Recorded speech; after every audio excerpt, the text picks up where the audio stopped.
We'll bring this meeting of Peterborough City Council for December 8, 2025 to order. This is the last meeting of our 2025 year. Our first item of business is the land acknowledgement. We respectfully acknowledge that we're on the treaty and traditional territory of the Mississauga, the Anishinaabeg.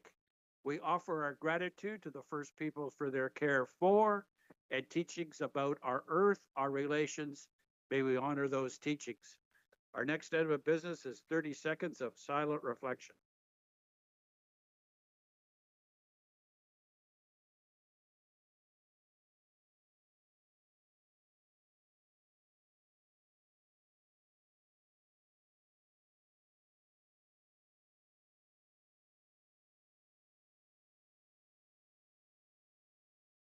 I'd ask those that are able to please stand and remove your hats for the singing of the national anthem.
The Council of the City of Peterborough recognizes the principles contained in our Constitution and the Canadian Charter of Rights and Freedoms. The next item of business is approval of minutes of October 14th, 2025, November 3rd, 2025, and November 4th, 2025. Somebody like to vote? Councillor Vasiliadis, Councillor Chica. Comments or questions? We'll go to a vote.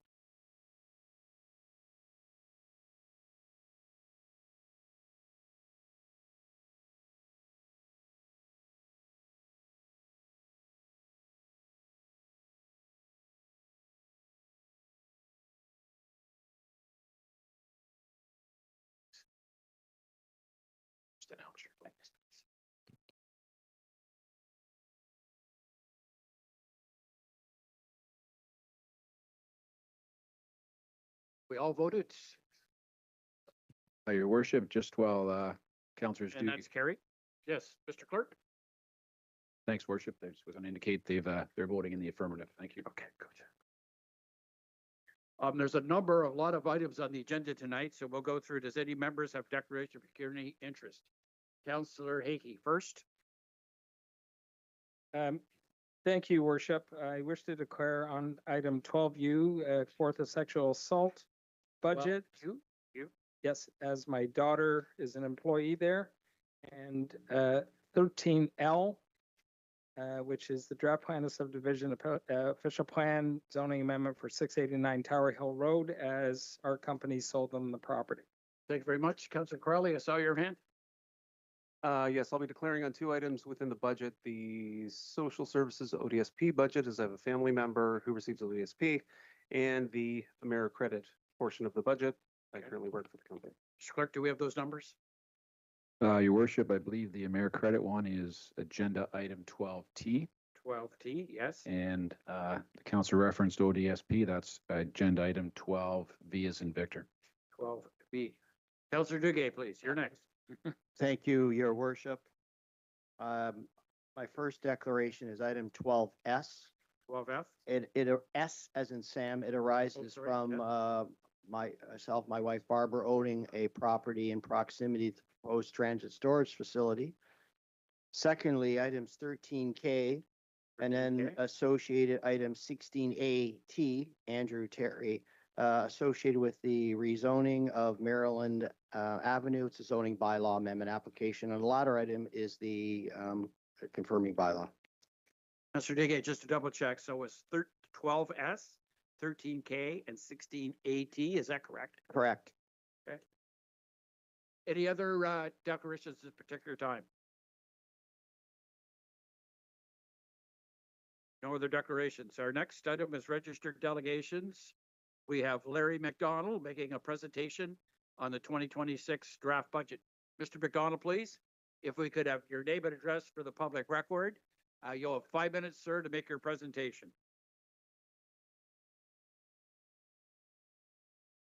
Proceed, sir. Can we get your mic there, Mr. McDonald, please? Okay. There we go. I want to thank all involved for their support of a staff report to investigate revenue generating options at our River Zoo Park. Some of our current counselors oppose this for a variety of reasons. I would love to know how those counselors opposing this will explain the loss of much needed revenue for the zoo park. To these counselors, I ask, do you represent the taxpayers of your ward, or do you represent visitors from outside of Peterborough? Personally, I think it's the latter. Sorry, the first. There's an election looming. And I have no doubt whether I'm having dinner at One Fine Foods, whether I'm in the hot tub at the wellness center, whether I'm having breakfast at the golf course, this is going to be a topic of concern for many, many voters. After a 20% tax increase, and let me say that again, a 20% tax increase over these last 3 years, Peterborough taxpayers are beyond concerned. I also want to say that when I sat here and listened to Chief Betts's report of the crime in this city to this new person, they were shocking. And I would like to see my taxes delegated to 3 things: policing, social services, and affordable housing. Those are the top 3. My suggestion for the paid parking came from an issue that we had in Barrie. Residents in Barrie do not pay for parking at our 3 beaches.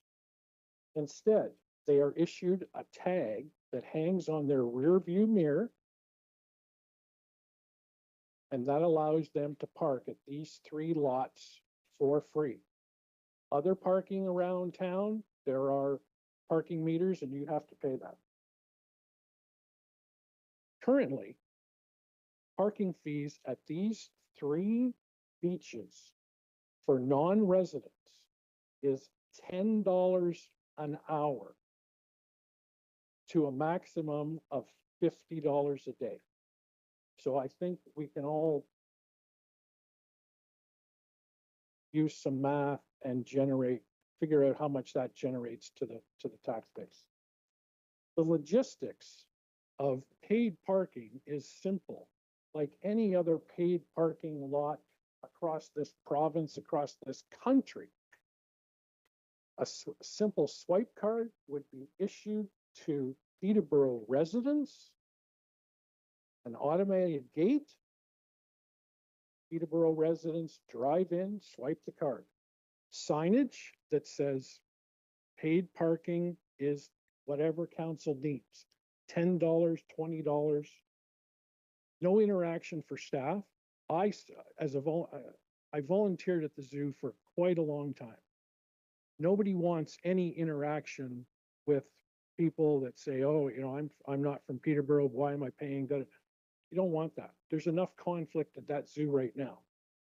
Kathy Mitchell has said to me that she's had to double her security budget. Okay, thank you. So there's no interaction with staff. It's a very simple. What it takes is the political will around this table to look out for the taxpayers' dollars, which being here, it'll be 3 years in May. I don't see that, especially with a 20% increase. 20%, that's unsustainable for a town/city of 90,000. Thank you for your time. Thank you very much, Mr. McDonald, for your presentation. There could be some questions. Questions for Mr. McDonald? Thank you very much, sir, for being with us this evening. The next delegation is on 12S, the transit garage replacement. Jeff Cheslett, please. Mr. Cheslett.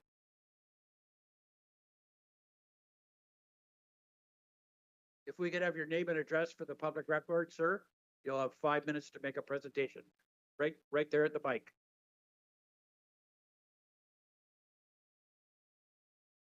Good evening. My name is Jeff Chislett of 207 Murray Street. Now I'm all for the new transit garage. Like anything that gets the buses moving faster is good, but my concern is the architecture.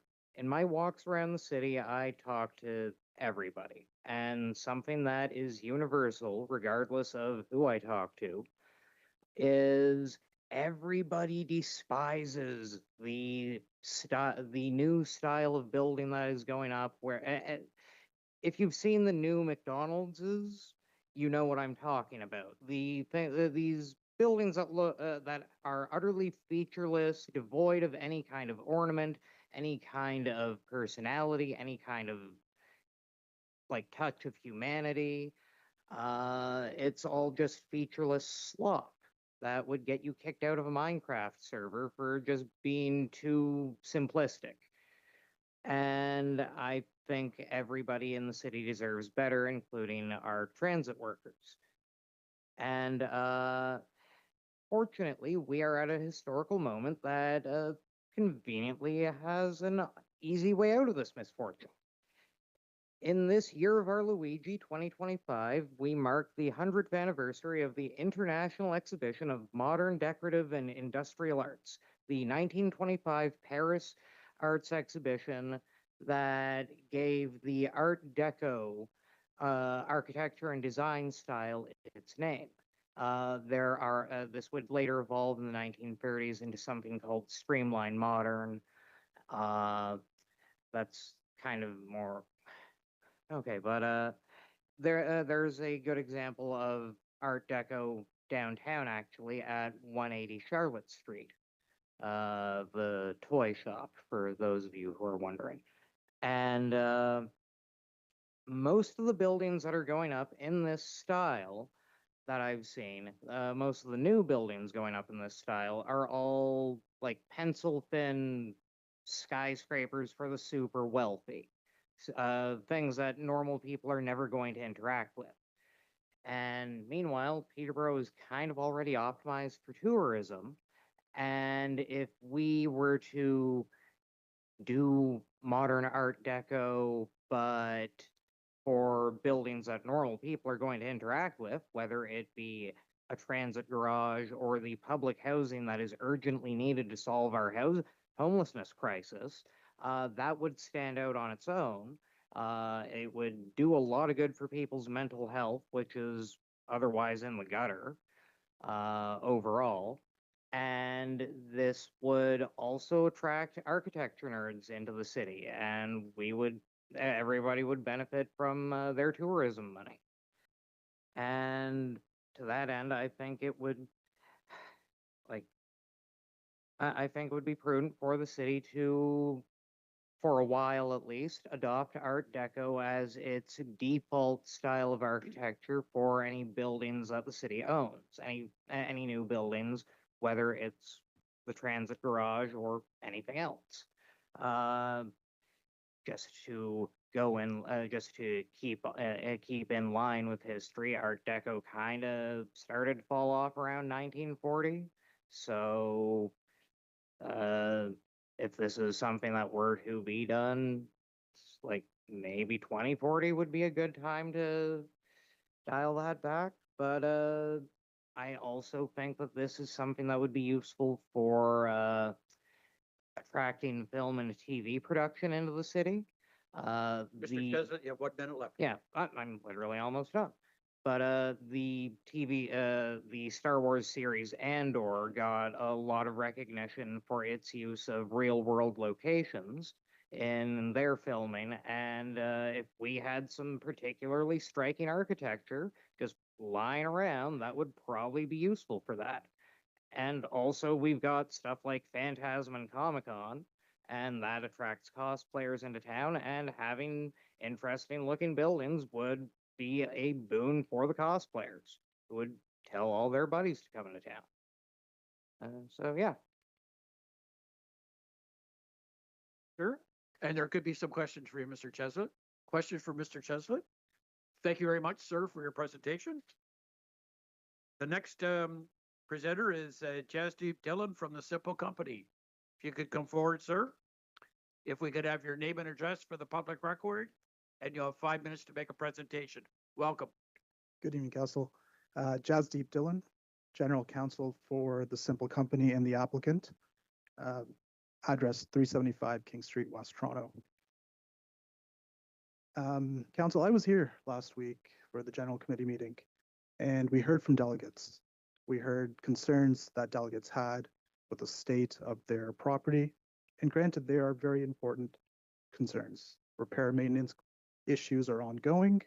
They will continuously be ongoing, whether it's a apartment rental or a condo. I'm here today to request council to not ratify the decision made last week. And the reason for it is that we were in conversations with your planning staff to address concerns that they had in their report, namely from a planning position only, rental stock depletion of 3-bedroom units, and the proposed price not being defined as affordable. Since then, I emailed all members of council, and I did not hear back from any of you. No questions about our proposal. Council Purnell did acknowledge she received my email. Thank you. I do appreciate that. We're here to work with the city. We understand there's concerns about affordability. We've put forward a plan to planning staff, to council, same recommendation, where we will allow all tenants existing today to be defined in that purchase price of $311,700 is what the city deems to be affordable. We're willing to work with the city on entering into agreements for 25-year leases defined as affordable for up to 10-15% of the property. So I'm here to answer questions. I'm here to work with the city and hopefully give us an opportunity, give us a chance to work with your planning staff. Let us come back in the new year with a new recommendation. Thank you. Thank you very much, Mr. Dillon. There could be some questions for Mr. Dillon. Councillor Burke, please. Then Councillor Hickey. Councillor Burke, you have the floor. Thank you, Mayor Leo. Through you to Mr. Dillon. Thanks for being here. I have one question, please, and that is, what is the applicant's plan to do if this does get ratified? Mr. Dillon, please. To work with your planning staff. Sorry, to ratify for the denial of the application. Through Mayor Leo, if the decision we made last week gets ratified and we go with the staff recommendation, what is the applicant's plan moving forward with the city? Right. Mr. Dillon? Right. See, I'm here to work with the city, and I think us working collaboratively together on addressing the issues in the staff report are much better than forcing the applicant to exercise their appeal rights at the Ontario Land Tribunal. So through the chair, I guess that was what I was trying to get at gently with the question is, if the decision it becomes ratified that we go with the staff recommendation, will the applicant take this to the tribunal? There's yeah, a good possibility because we believe there's from the decision being made and to the conversations that were happening, that there's a good position for a land tribunal claim to be made here. We don't want to go down that route. I think it's the last option. I think I'd rather work with the city, work with planning staff, address the concerns that you do have, and we can come to an agreement rather than having the Ontario Land Tribunal make a decision that's out of your hands and ours. Councillor Hickey, please. Thank you very much, Your Worship, and through you to Mr. Dillon. Thank you. You gave a fact at near the end of your talk about percentage that will remain affordable. What was that number? Dillon, please. 10 to 15% of the units deemed to be affordable enter into leasing agreements with the city. And we did email planning staff about that prior to the general committee meeting. And then I shared that information with all members of council as well. Okay, thank you. And follow up, Your Worship. How much, or do you know, how much is cost is affordable under the structure today? Mr. Dillon? I'm sorry, could you? How much is affordable using the same metric that exists today? Is it 15 to 70% the same? I believe the staff report had a number of 51 units being deemed affordable currently, right now, under the rent rolls that we have currently. Okay, thank you. And how many units in total are we talking? 128. Okay, thank you. Any further questions from Mr. Thank you. Dillon? Councillor Purnell, please. Thank you, Mayor Leal. Welcome, sir. Thank you for being here. The problem that we have is in the staff report, your application did not meet the provincial policy statement or our official plan. Could you please tell us how you would change that dynamic so that, if you had another shot at it, staff would be able to say, yes, it fits within the provincial policy statement, and yes, it meets the intent of our official plan. Right. Mr. Dillon, please. On page 7 of that report, the second last paragraph actually speaks to that already, where if the proposed purchase price was brought to a level of $311,000, that we would potentially and possibly meet the definition of the conform to the official plan. So what I emailed all of you about was providing all existing tenants with that purchase price at 311, and also entering into agreements with the city of 10 to 15% of the units to be deemed affordable for the next. My understanding that the contracts run 25 years. Any further? And how about the provincial policy statement through you, Mr. Chair? Mr. Dillon? With regards to all official plans have to be met with the provincial policy statement, we'll abide by whatever planning staff recommends on how to meet that.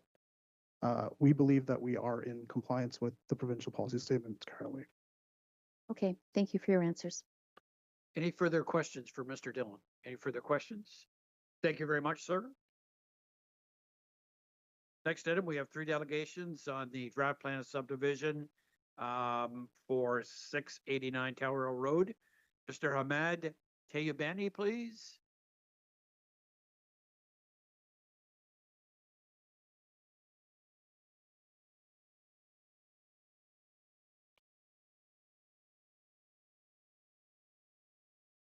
I apologize if I may have pronounced your surname wrong, but pretty close.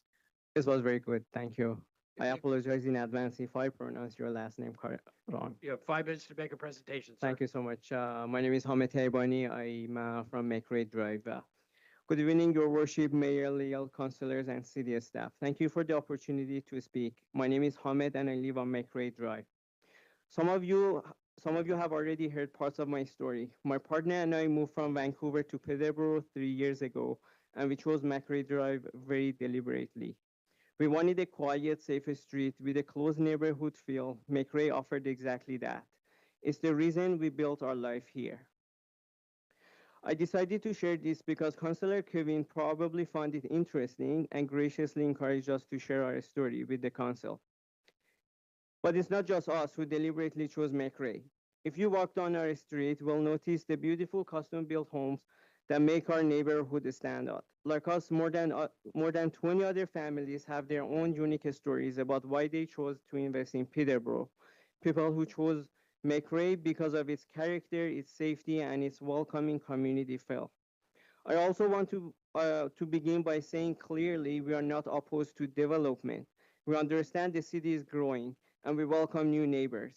Our concern is not with the development itself, it's about ensuring the connection is placed in the safest and most responsible location. Last week, we heard from Councillor Andrew, and I appreciate his honesty. He noted that residents of all three streets, Hillview, Simon, and McRae, have similar concerns, and that is true. But while many streets may have concerns, not all streets carry the same level of risk. Safety must be the determination factor. McRae Drive is built on the crest of a hill. This creates a blind spot where drivers cannot see what is on the other side. Children, seniors, cars backing out, or an unexpected vehicle. Transportation engineering is clear. A blind crest reduces a stopping sight distance and significantly increases collision risk. The hill is permanent. The visibility problem is permanent. In a snowy, icy condition, stopping distances become much longer. When you combine a blind crest with a slippery slope, drivers simply cannot stop in time, even when they are being cautious. Increasing traffic will turn an already tricky hill into a dangerous one. Hillside or a new street to Tower Hill Road may require grading changes or design adjustments. These are engineering problems and can be solved with investments. But McRae's issues are fundamentally different. No one can remove a blind hill. If McRae is open, impatient drivers will also use it to bypass congestion on Fairbairn and Tower Hill. When you combine driver impatience with very low visibility over the blind hill and then add winter slipperiness, the safety risk multiplies. The reason I find it important to speak tonight is the great deal of miscommunication from councillors, city staff, developers, and even among residents. Over the past few years and a half, neighbors have asked for clarification, but we keep receiving different or opposite answers. For example, developers told us there would be a traffic light at McRae and Fairbairn. City planners, on the other hand, confirm it's almost impossible to safely install the traffic light on a hill. There was also a belief that McRae residents had no complaints. That is not accurate. We were repeatedly assured McRae would not be used as a collector road. Now that this appears to have changed, we gathered a petition with over 20 signatures opposing the connection. We are here tonight to provide clarity, correct misinformation, and ensure concerns are heard before councillors vote on what we believe is an unsafe plan. Councillor Beamer, you mentioned regretting the decision not to open Raymond Street years ago. You have 1 minute, sir. Thank you.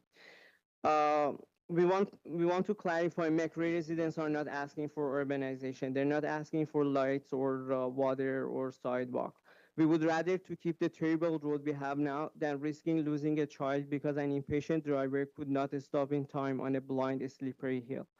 What we are asking kindly is reject any road connection through McRae Drive. If it's absolutely needed for emergency or city service, limit the traffic to only those services. Direct the staff to evaluate safer alternatives and prioritize long-term safety over an easy, unsafe solution. Thank you, Your Worship, Mayor Leal, councillors, and city staff. My partner and I chose McRae because it felt like a city where you could build a future. We asked the city to protect the future by choosing the safest possible option. Thank you. Thank you very much, sir. There could be some questions. Questions for Mr. Tenya Beni. Councillor Duguay. Thank you, Your Worship. Amadi, good to see you again. Thank you. You indicate we did meet at the Chamber of Commerce event. I wanted to clarify for colleagues how we connected. Not meaning to be disrespectful of the ward councillors. And we did speak to your attendance this evening, so I wanted to thank you for so if I have one question, sir, if it's not McCrae Drive, then sir, where would you propose vehicular access would be obtained for this development? Continuing. Your worship, Mr. Duguay, yeah, we believe hillside has been an option for many years, and I've spoken with the city planner, and they've mentioned there is some engineering challenges, especially because of where the new development is positioned. Those seem to be some engineering challenges. Those can be solved with some investment and more proper planning. Uh, the other option could be adding a third road through Tower Hill Road. We've heard from developers that the hill is very high and it's deep, so it's hard to build a road. But again, those are some engineering challenges. Can you just imagine like not going through those options and a kid gets hurt in future just because the driver couldn't stop on time? This is a very small street. Um, it will happen. This is a slippery road. Even when we want to back out of our driver, it's a slippery. Imagine coming up that hill. Everybody naturally push a bit extra gas to make sure they don't go back, especially during winter. That's why we ask for other options. Thank you for that clarification. Thank you. Any further questions? Any further questions? Thank you very much, sir, for being with us this evening. Thank you. Next, Kirk Merritt, please. Kirk.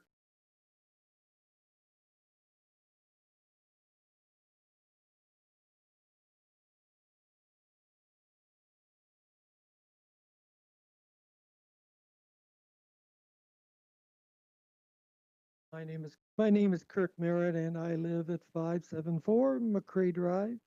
Welcome, Kirk. And- You'll have 5 minutes to make a presentation. Thank you. I just have to. Um, my concern about McCrae is that somebody just asked, where would we propose making an entrance to that new subdivision that they're putting in there? Well, that's not our problem. Our problem is that we want to look after McCrae. I don't understand that question. And if there's an answer, maybe the developer should bring it in and answer you guys. We have about 8 kids on our street. They walk up and down the street morning and when they get home from school at night.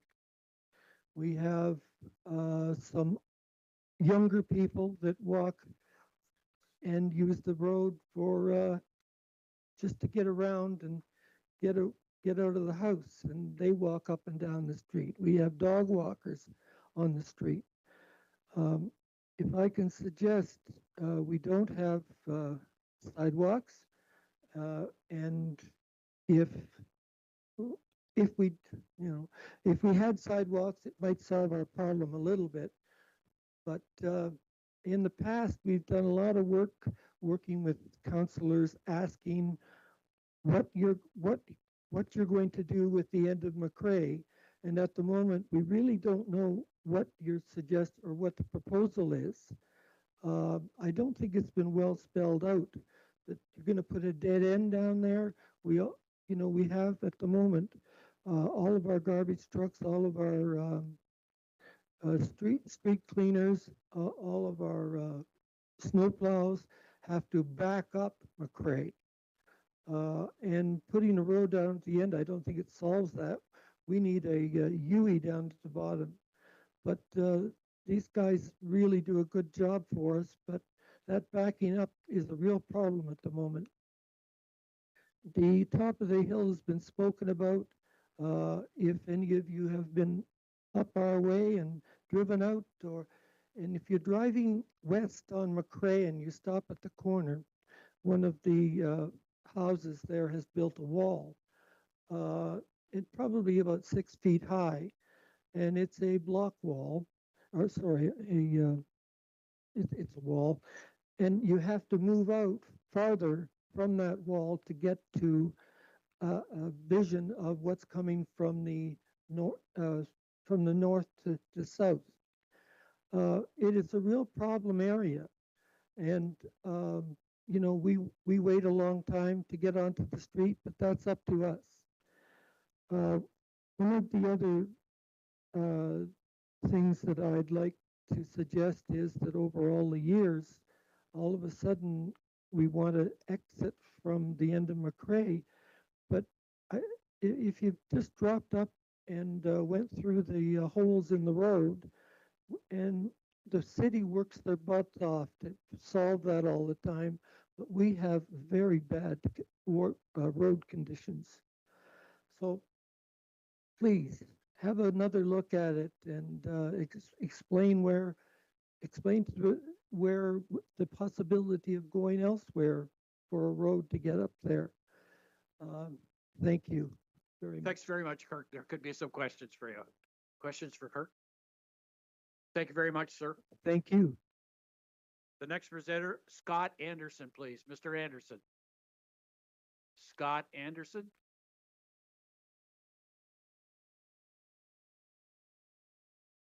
One more call for Mr. Anderson. It appears that he's not with us. The next item on our agenda this evening are consent items. I'll go through them. We have a lot this evening, so I'll go through very slowly so we don't miss anything. 10A. 10A. 11A. 11A. 11B. 11B. 11C. 11D.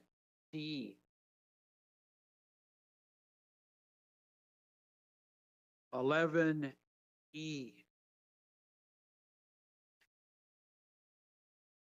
11F. 11G. 12A. 12B. 12C.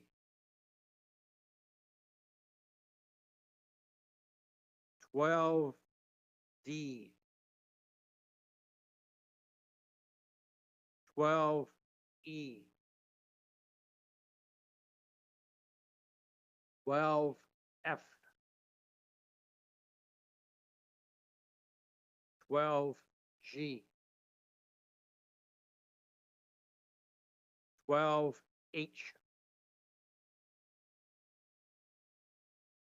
12I. 12J. 12K. 12L. 12M. 12N. 12O. 12P.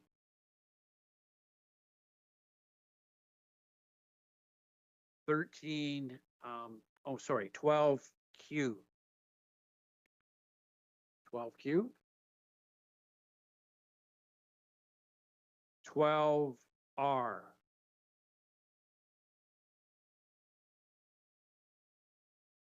12S has been separated out.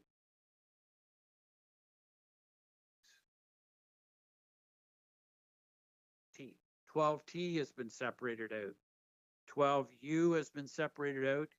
12V has been separated out. 12W. 12X. 13A. 13B. 13C. 13 D. 13E. 13F.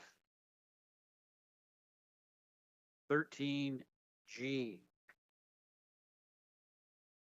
13H. 13I. 13J. 13K and 13L have already been separated out. 13M. 13M. 13N. 13O. 13P. 13Q. Mr. Clerk, hope you have the running list there for me. Thank you, Your Worship. The items that, would you like the items that were separated? They're the ones for consent. Give me, can I have the ones for consent, please, if you can run through them? The items for consent would be 10A, 11B through to and including 11G, 12A, 12C, 12D, 12E, 12FG, HI, J, K, L, M, N, O, 12P, 12R, and 12W. Under 13, 13A, B, C, D, E, F, G, H, I, 13M, N, O, P, and Q. Somebody like to move that? Councillor Burke, please, you're moving them. Yeah, can I just, Councillor Vasiliadis? Mayor Leo, is it okay? I pulled 12Q, but based on the header, but I read what the description was of that motion and it's already been passed and done. So I'd like to add that to consent. Please, I don't need to pull it. 12Q? Yes, please. Okay, so you want it, you're okay with that going unconsented? Okay, we'll add that to it. So are you moving all the rest of them? Thank you very much. Councillor Vasiliadis, comments or questions? We'll go to a vote.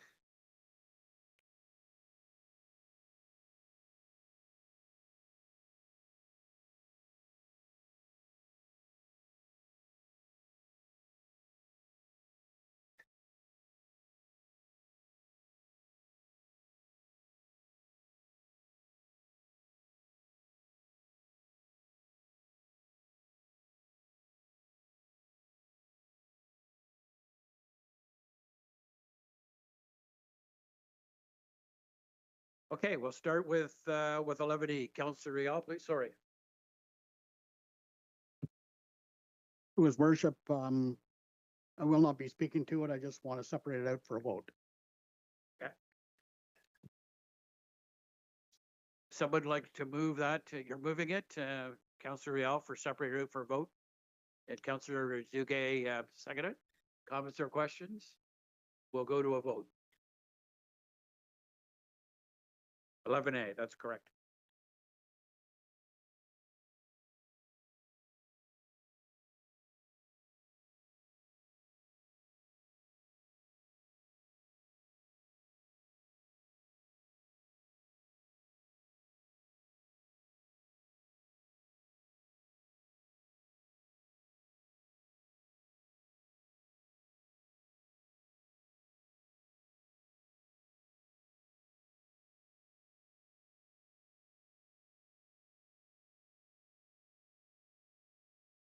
And that's carried.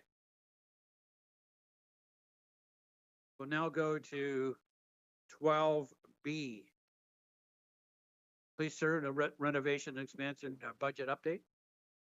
Councillor L, you separate that one out? Yes. You have the floor. Is there a seconder? Get on the floor. Councillor Duguay, proceed. Councillor Rial, please. Through His Worship, I will not be speaking to it. I just wanted to separate it out for a vote. Separate it out. Any further comments or questions? We'll go to a vote.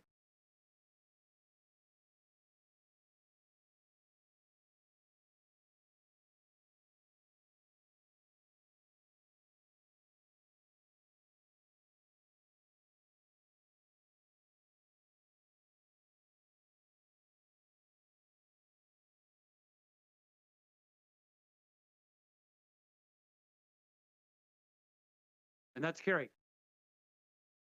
Mr. Clerk, next one separated out. 12S. Okay. Our next one separated out, colleagues, is 12S. Transit garage replacement. Who identified that one? Councillor Duguay, please, because you're a conflict, right? That is correct, your worship. Someone like to move it? Someone move? Councillor Purnell, seconder, Councillor Burke. Comments or questions? We'll go to a vote.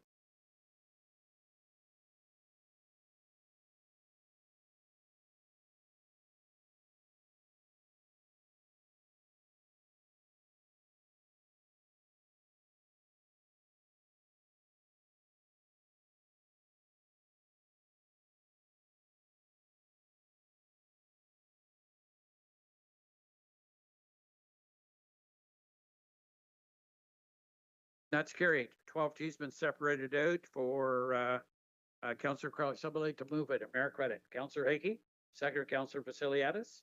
Comments or questions? We'll go to a vote.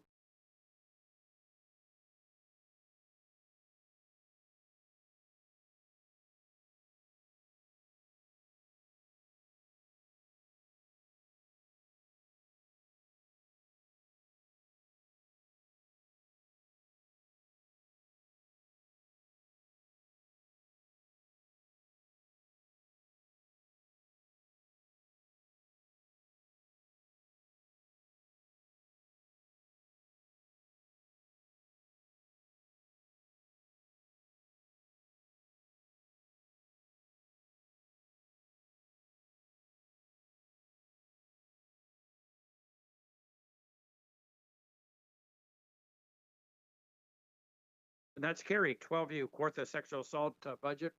Councillor Hickey declared. Councillor Burke, Councillor Beamer. Comments or questions? We'll go to a vote.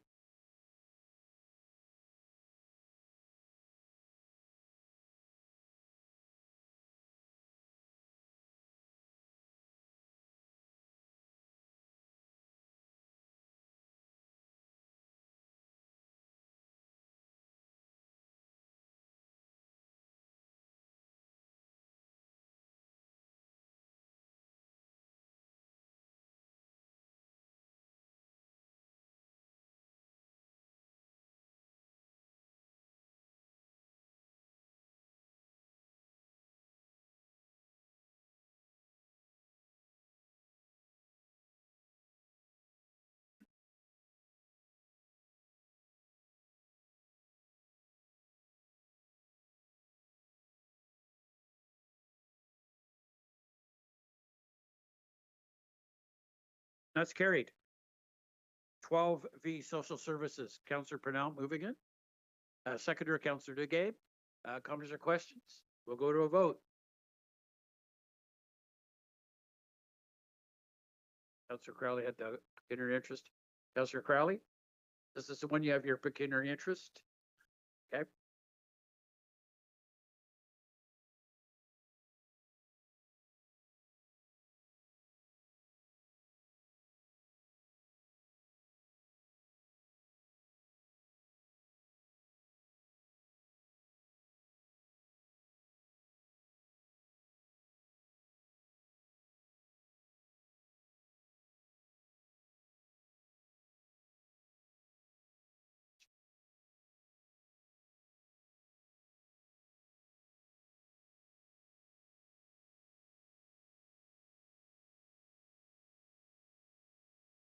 That's carried.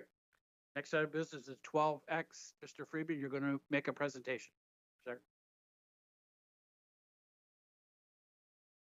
Sorry? Yes.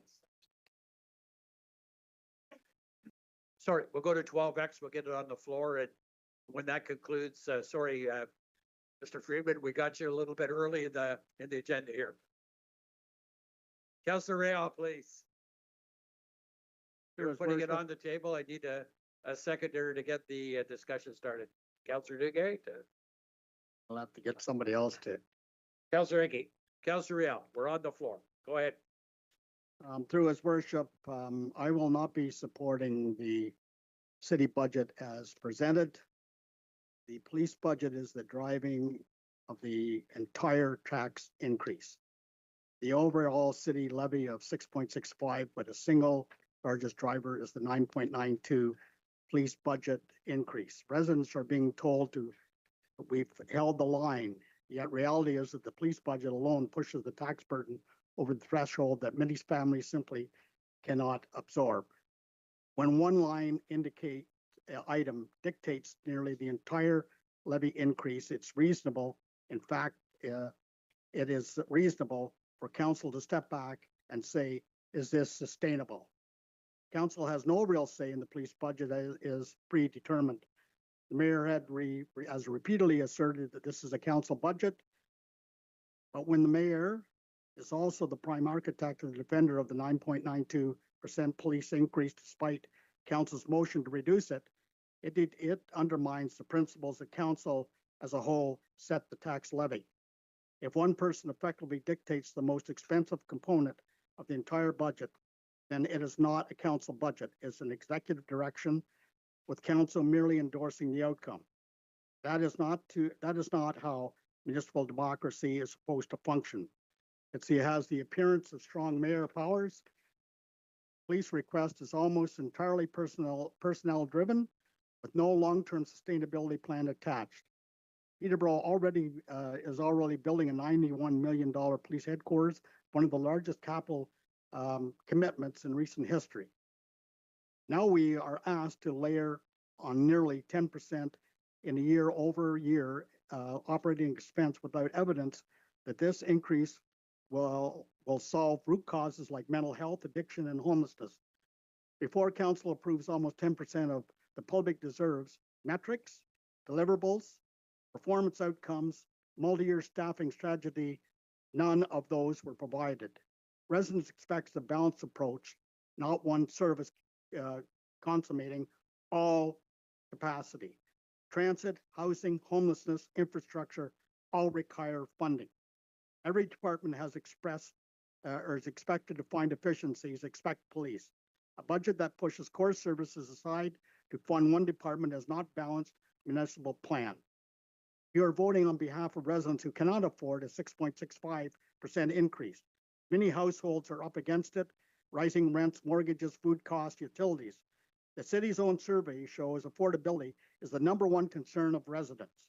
A council who votes no is not an obstructionist. They are signaling that affordable matters, that the 6.65% levy fueled primarily by police spending is not responsible financial stewardship. Colleagues, I want to be very clear. I support public safety. I support our officers, but I cannot support a budget where the single department is driving the entire tax increase the city of Peterborough. The levy is 6.65. The police budget is 9.92. That is the story of this budget. It begins to look like the quiet use of strong mayor powers without the transparency of actually declaring them. I cannot in good conscience support a budget where affordability concerns from our residents are brushed aside.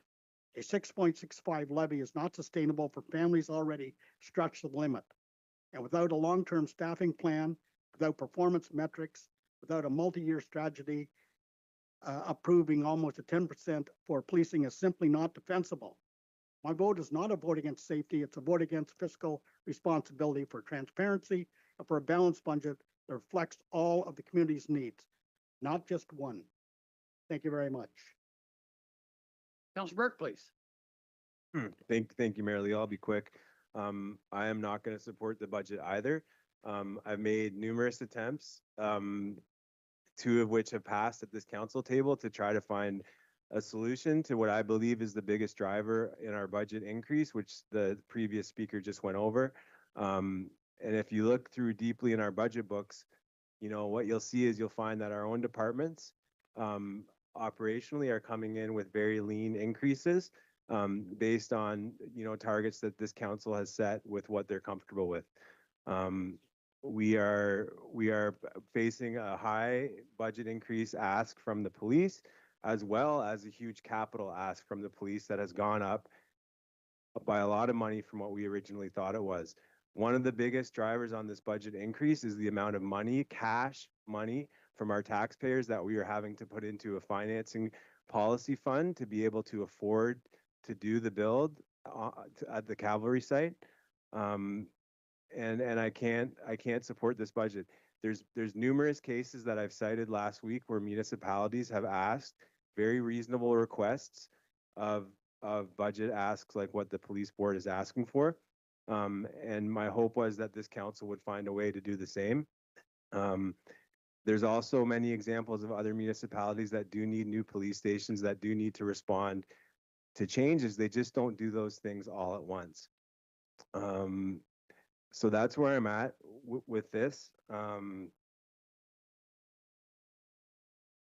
I just, you know, I can't support it for those reasons. And yeah, that's just where I'm at. The last thing I'll say is that when you read the press or you see how the mayor and others have talked about the reason we're in the situation we're in, there's been a lot of blame that has been put on previous councils for us being in the position where we're in, where we're having to do these big course corrections. And that's fine, but we are here where we're at today. And my fear is that this council's legacy is that we're going to be laboring the next councils to come with an extreme amount of debt for these things. We're dipping into reserves, we're going into debt for our capital projects, which to me will lead to the next 1, 2, 3 terms of council being absolutely handcuffed by the amount of debt we're putting on them to be able to do anything, to be able to move on any opportunity, to be able to do any revitalization anywhere else, because they are going to be stuck with having to pay off the debt of the decisions we have made today. So for those reasons, I cannot support the budget. Thank you. Councillor Baldwin, please. Yeah, thanks, Your Worship. I just want to remind council that a few years ago, the Police Services Board used $880,000 of reserve to come into a 4% all-inclusive budget that the city requested. And Your Worship, I'm not going to talk about the 52% or the 60% increase in pay to councillors for the next term of council. I said I wouldn't do that, so I'm not going to do that. But I do, through you, I would like to ask Commissioner Freeman, Richard, if council determines tonight that we're not going to pass this budget, where do we go from there? Freeman, please. The full budget, not the police budget, the full city budget. What happens if it's turned down tonight, please?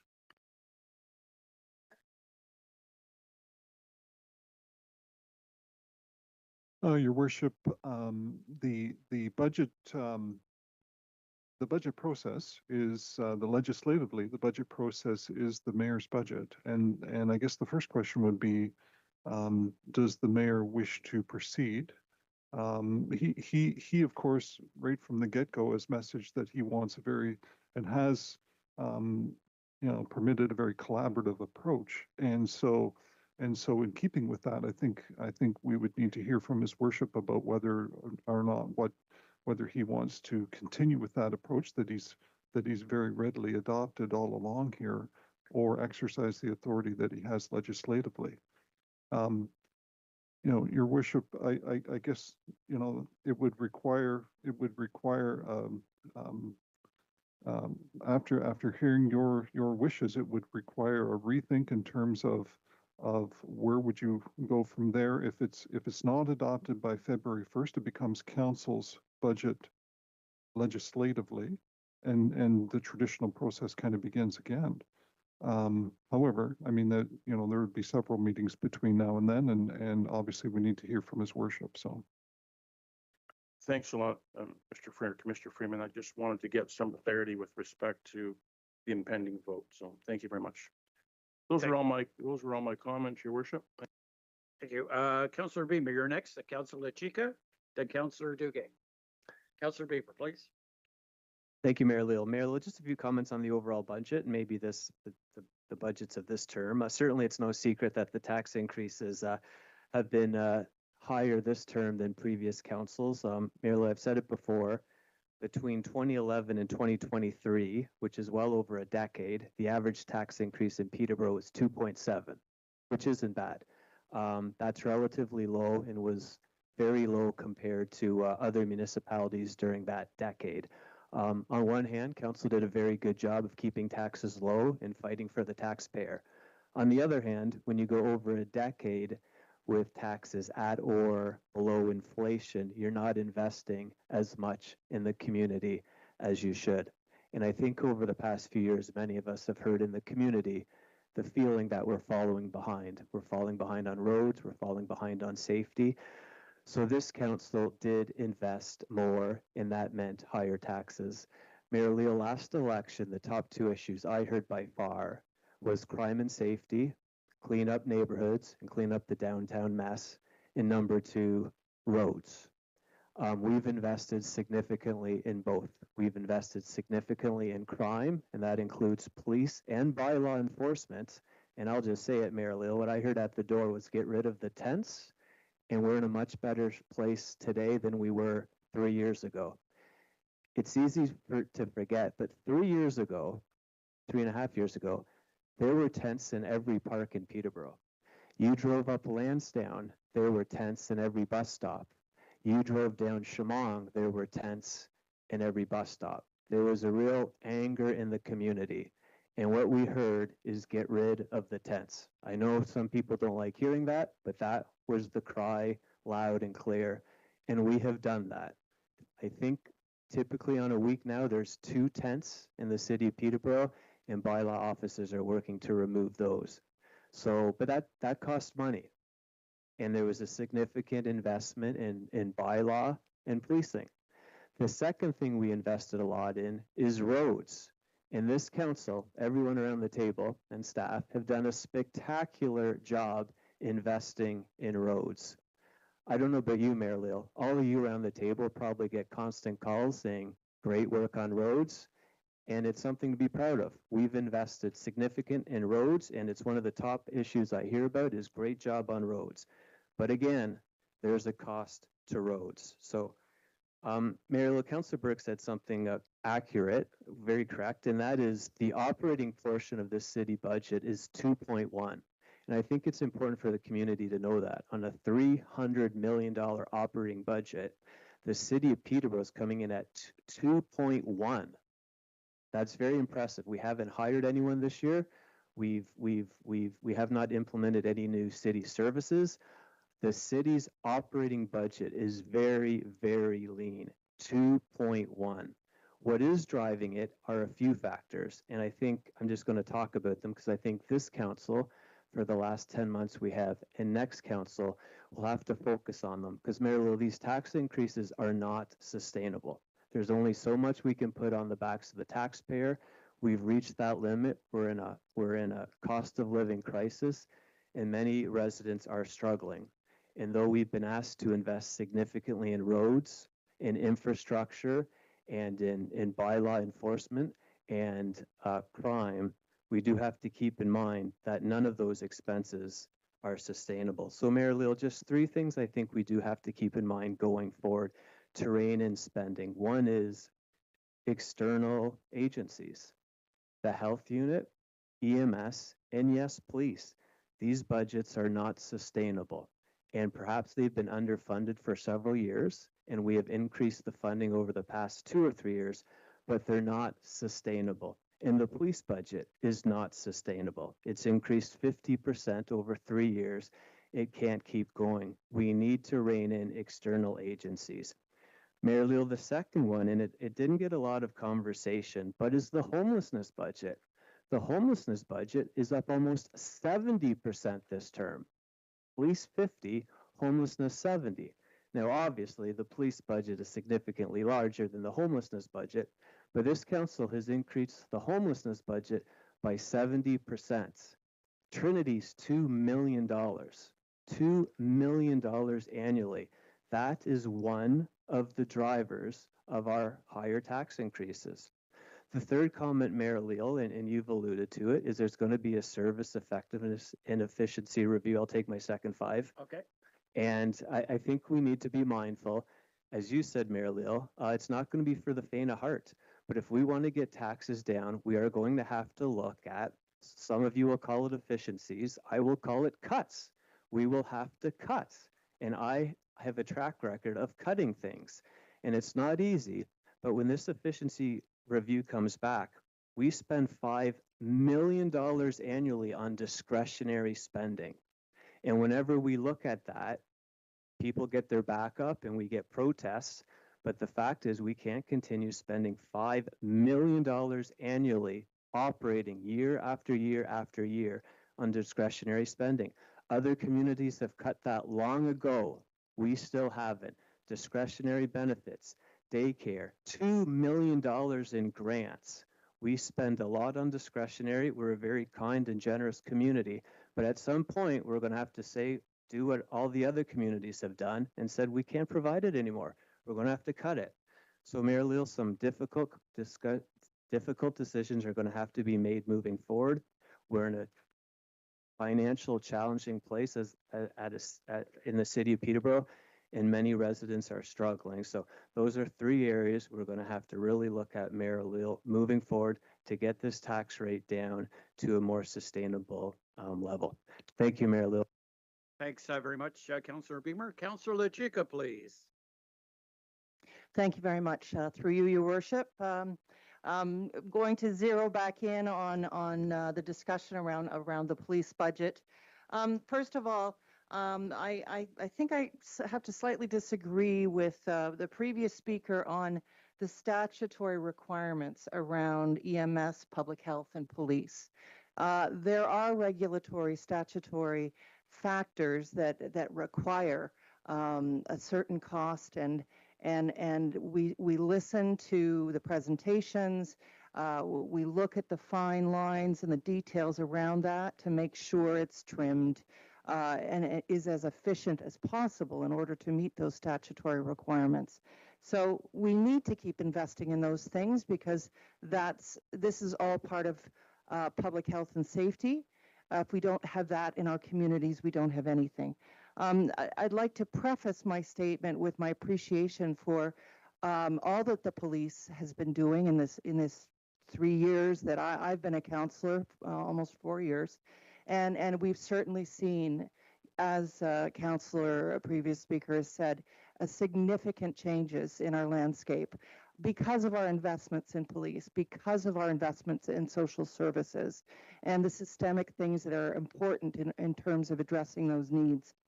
However, part of the issue around the police budget this year is if we look broadly and backwards, it's been a 40% increase over these 3 years to police budget. And part of it this year is the conflation, I believe, of the renovation of the new police station and it being dovetailing with new provincial requirements. I know there's a connection. However, you know, council didn't want to hear from facilities about coming back with more specific details about how to trim the edges to make spending on that renovation for the police station. Yes, there's a certain administrative piece, but again, all too conflated and too broad. The strokes are too broad. I don't believe that we can afford the spending on a capital project that is focused mainly on the police and meeting the framework for the new requirements in a new building so that it's efficient and effective. I think that we needed to take that lens, we needed to take that magnifying glass to specific lines and have it broken down by facilities. And I think it's too much. I can't support the police budget at the rate it is. What we're hearing from constituents everywhere is that this is unrealistic and unsupportable, and it's off the charts in terms of spending on this line item. So with all of the preface statements that I've said about our need for it, we do continue to need it, we continue to appreciate it, but we can do it differently in a more pared down way if we'd had the lens for it. Thank you very much, Your Worship. Thank you.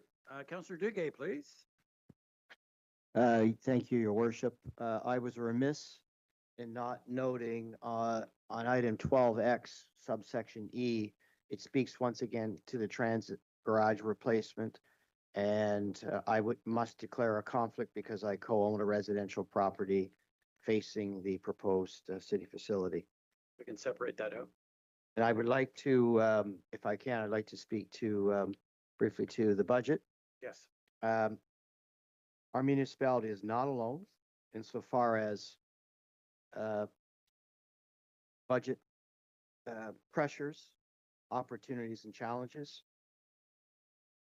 Many of us have attended AMO, many of us attended, or some FCM, and some of us attended Ontario East Municipal Conference. There are common themes being expressed at these forums with respect to the escalating costs with social services, homelessness, and to a certain extent, some of our obligated sectors. So we're not alone. I appreciate all the work that our community police department is doing and has done. We received, colleagues, a very detailed budget and presentation, not only once, but twice from our police department. And it varied, frankly, the amount of detail provided by police to us was vastly different in detail and scope than we received from two other external agencies. I will acknowledge that there is a cost associated with the police maintaining a downtown facility as well as proceeding with a second facility on Lansdowne Street West. But I do acknowledge that that property, roughly 50% of the building remains available to some municipal purpose. There's approximately 3.5 acres in the front or northern portion of the property remains available for future development. That is not yet factored into the budget, which to me, colleagues, perhaps by the time we consider our next budget, that will become a revenue opportunity, what is not yet realized or manifested in this budget. Your worship, to all of staff and to all of the persons that are associated with the budget, I support the budget. It is a difficult budget. We are not alone. Not alone. And Councillor Beamer, the one point that I appreciate you've honed in on is it's 2.1% operating budget.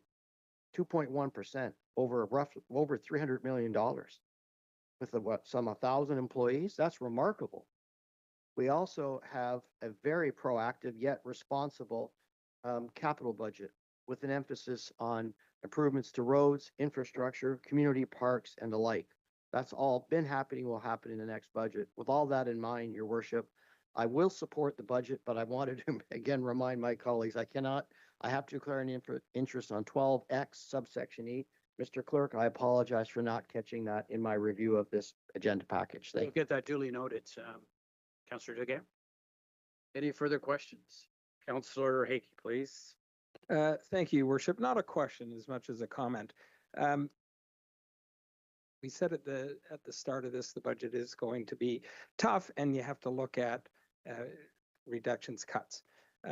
Next year, what you're going to have to look at is what other Canadian cities have looked at this year, which is eliminating climate action. It should be provincial and it should be a federal responsibility. It's downloaded. Calgary just uploaded it back, $9 million. Looking at all the programs, DEI, they're looking at. A lot of it is ingrained already in the cities. They're eliminating the funding going forward. They're keeping the plan that exists. I'm not suggesting we necessarily do that, but that's what other communities are doing.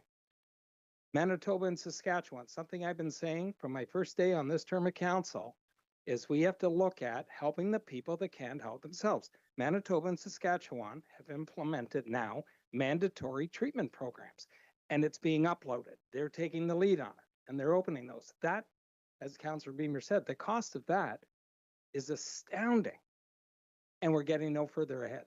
So they're willing to try things. And like it or not, that's what the city's going to have to look at. They're going to have to make some hard choices. I won't be here. I'm okay. But you are going to be here, and Councillor Burke alluded to one thing, and I agree. The next 2-3 years, the next 2 or 3 terms of council are going to be astronomical because you're going to have to make cuts. 2.1%, I don't think there's a citizen in Peterborough that would argue that that isn't appropriate.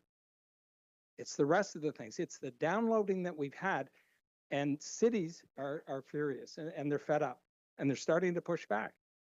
And that's where you're going to end up. The police budget, I totally support because that's the one thing I heard at the door. Same as Councillor Beamer, and I'm sure the rest of us, clean up the downtown, get rid of the tenting, and make it safe again. So I have no qualms with that. I think it rests with us to look at changes in programs. It's program creep. We could go through the whole climate thing. You know how I feel about it. Canada produces, we're the 11th producer of greenhouse gas, and they want us to carry the water for $200 billion. To upgrade, we heard the green program upgrade to our buildings, all community-wide, was $200 or $2 billion with a $280 million payback. There isn't a business in the world that would do that. Anyways, these are the things that you are going to have to look at the next term of council, and it's not going to be fun. The $3 million that we used this year, there's a 1.5% in the hole already next year, unless you're going to do it again. So I do support the budget. This is the fourth budget, I believe. Two I've supported, two I haven't. This is one that I do support because there's not a lot of options. I could go on, but I won't. But those are my comments, Your Worship. Thanks very much, Councillor Hickey. Anything further? I'll just make a comment on the police budget. I find it rather interesting that one of the critics of the police budget would have been a member of council in 2022 when the council today supported a 5-year staffing plan to hire 49 new net officers over the next 5 years, because the number or component of officers at the City of Peterborough Police was highly understaffed. That was a decision made by that council. And as one might say, Saul did change his mind on the road to Damascus too. But that was put in place in 2022, that 5-year plan voted on unanimously by the council today for 49 new hires for the City of Peterborough Police. So let's look at it, colleagues. Over the last number of years, the City of Peterborough Police has been drastically underfunded. So what have we asked our officers to do? Have tasers that were bought used from the Ottawa Police Service, and so out of date we couldn't get parts. So we're putting uniformed people in harm's way with obsolete equipment. We bought long rifles that were mandatory by the Police Act. We bought them as surplus from the Canadian Armed Forces. Again, used equipment, not adequate for people in uniform today. Office furniture. We talk about prudent financial judgment. Office furniture in our investigative services personnel is all secondhand. We went out and bought secondhand furniture to staff that division of the Peterborough Police Service. Let me now get to bulletproof vests. We bought used bulletproof vests for our force. Many of them were ill-fitting, and many of them we had to throw away because we're obsolete. So that's what we provided by underfunding our police service for more than a decade. So let's talk about buildings. In 2011, that building across the street was declared obsolete. I'm not picking on any other service, but let's do some parallel conversion to the Peterborough Fire Services. They had a building in the south end of Peterborough that was built in 1957, R.E. Knox Fire Hall. It was replaced in 2012 with a new building and upgraded for facilities for our Peterborough Fire Service. What was the next building? 1967. The one was built up at Carnegie. It was so bad up there, that building was sinking in the ground. 2024, we provided them with a brand new building. In comparison, the Peterborough Police Headquarters was built in 1966. So we knew that in 2011, it was an obsolete building. 15 years, 15 long years, we never made a decision. The only decision that was made on a new police headquarters was indecision. So we've caught up over there. We're at a plateau for the police services. But let me do a couple comparisons around. City of Belleville, 62,000 people. Their budget increase for their police service, 15%. Durham, 17% in 2025, another 13.5% in 2026 that's being proposed. Why? Because the new Police Act came in 2024 with all the new regulations. It is my view, and I've always shared this, there was a famous American general that walked in one day to the President of the United States and looked him in the eye and said, it's pretty easy to make a decision when you've never worn a uniform. My responsibility of mayor is to give the best resources possible to the men and women who wear the uniform of the Peterborough Police Service and to make sure that our civilian force has the adequate resources to back them up each and every day.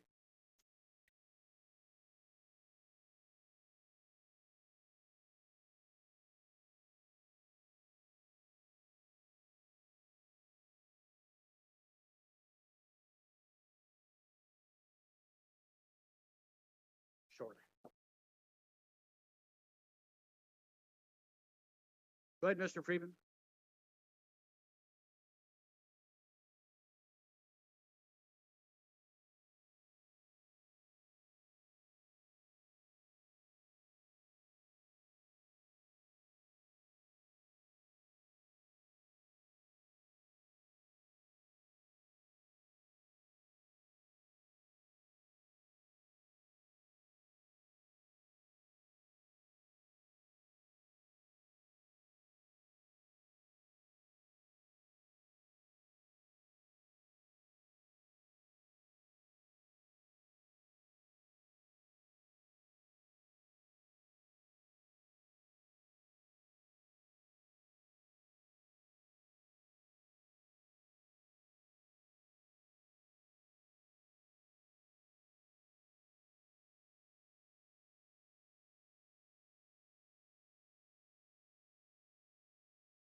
Thank you very much, Your Worship.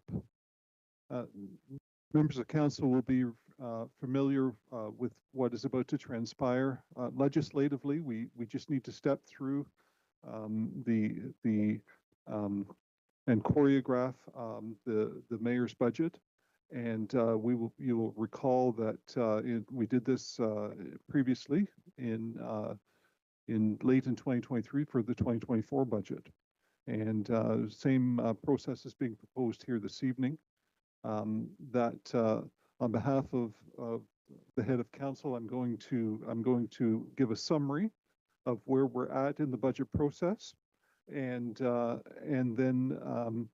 the mayor will declare that to be his budget, and we can step through the rest of the legislation here. So the budget is being presented before February 1st. That's the key date, and before that date, it is the mayor's budget. And at that point in time, once the mayor declares that it is his budget, then there will be a consideration about whether any other consultation needs to take place. Of course, I wouldn't suspect that, given the fact that it's been a fully consultative process all the way along, and I believe that council is prepared to adopt the budget. But after that, there will be a recommendation to shorten the wait period as recommended for this evening, and that we can have the budget approved at the end of tonight. So just to give a quick synopsis of where we are, we started the process actually with the staff recommended budget. That was back in early November at 7.84%. And council in its deliberations have made a number of changes and reductions throughout its various meetings, and has reduced that amount to 6.56% as it stands here this evening. And if we had the luxury of reprinting the budget book, of course, the overall budget with the various revenues and operating expenditures would look similar to what you see on the screen here, with the third column, the budget for 2026 at just shy of $454 million. Likewise, back in early November, staff presented a capital program of just over $140 million. And once again, through the consultation and debate that has taken place with council, there's been a number of reductions in that amount. And for a capital program in 2026, now standing at $139 million, 262,800. In summary, we're at an all-inclusive rate increase of 6.56%. And what that means for each residential ratepayer on $100,000 of assessment is $130.66 from 2025. And with that, Your Worship, that is the mayor's budget summary here this evening. Thank you. Thank you very much, Mr. Friedman, through you, Your Worship. So I just want to clarify, under strong mayor powers, where the mayor determines whether it's the mayor's budget, are you confirming that the mayor has communicated that this is a mayor's budget and not a council's budget? Thank you. Your Worship, so in answer to your to the question, Councillor Lachika, legislatively, it is the mayor's budget, given that it's presented prior to February 1st. However, in full consultation with his council colleagues, we are simply stepping through or choreographing to check the box legislatively. However, so on one hand, yes, it is the mayor's budget under strong mayor's legislation, but given the consultative process, he is, I believe, endorsed and accepted all of the recommendations from council here this evening. So thank you, and if I may, through you, Your Worship. So according to strong mayor powers, the mayor must bring forward the budget for adoption by council on or before February 1st of each year in accordance with regulation, the strong mayor legislation. Council may adopt or propose amendments to the budget. So there has not been an explanation. I don't know that the public is aware of this, that the mayor may veto the budget amendments that may be made by council, and council may, by a 2/3 vote, which includes the mayor who's entitled to vote, override the mayor's veto. So you know, it's a decision of whose budget it is. And then there's an amendment and veto procedure that would ensue. And it includes timelines for vetoes and 2/3 majority overrides. So it's quite a complex process. I haven't seen a letter that's indicated that except for in the report, and it was related to the police budget specifically, there was never a statement made that there was an intention that this was indeed a mayor's budget, or whether the mayor has decided that it would be a council's budget. So I just, for the purposes of the public understanding this process, and that we're not talking about the 2/3 majority overrides and the timelines for all of that, there needs to be further clarity. I don't see the letter to the public and to council saying that the mayor is assuming total control of the budget. Thank you. Thank you, Your Worship, and thank you for the opportunity to clarify. And it's my understanding, Your Worship, that the draft letter is sitting on your desk and has been prepared, ready for your signature. And His Worship wanted to hear all of the comments from his council colleagues here this evening before he declared it to be his budget. So he has incorporated all of the comments and suggestions from his council colleagues in determining the 6.56% all-inclusive increase. And I believe he is, once this debate is finished here in a few moments, hopefully, he is prepared to declare that to be his budget. And to your point, Councillor Lachika, formally starting the clock legislatively. Council, as you have aptly pointed out, has opportunity also to shorten the time period. And in terms of whether or not, and they have a determination whether they want to make any amendments to the budget. If they do, there is a process, you're absolutely right, that whereby His Worship can consider that and whether he wants to accept any amendments or not. And there's timeframes laid out in the legislation. And there's also provisions to shorten that time frame. And in fact, council could shorten it to this evening, and we could leave here tonight with an approved 2026 budget. Thank you, Your Worship. Thank you. And if I may, just one further comment. So because we're breaking for the holiday, and we're just finding out today that there's a letter that's going to declare that it's a mayor's budget, and then there's a whole procedure of timelines for vetoes, 2/3 recommendations, all of the veto period is about to happen. Are you saying that there will be a pause on all of that and timelines won't begin for that process then until the new year? Is that correct?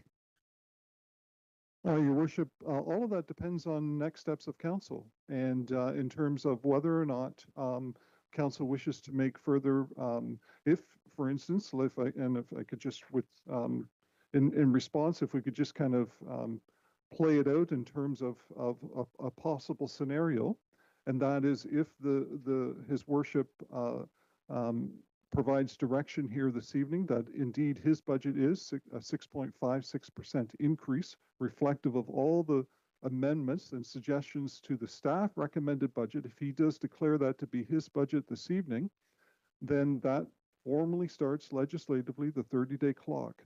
If council wishes to make amendments to that 6.56%, those are majority votes. And so council by majority decision would carry the day on whether or not to make further amendments to the budget, to the 6.56%. So, and this is my final question. Thank you, Your Worship.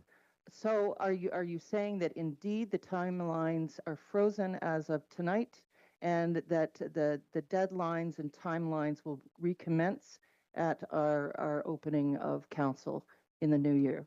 Thank you. Mr. Freeman, please. Did you want to respond, Councillor?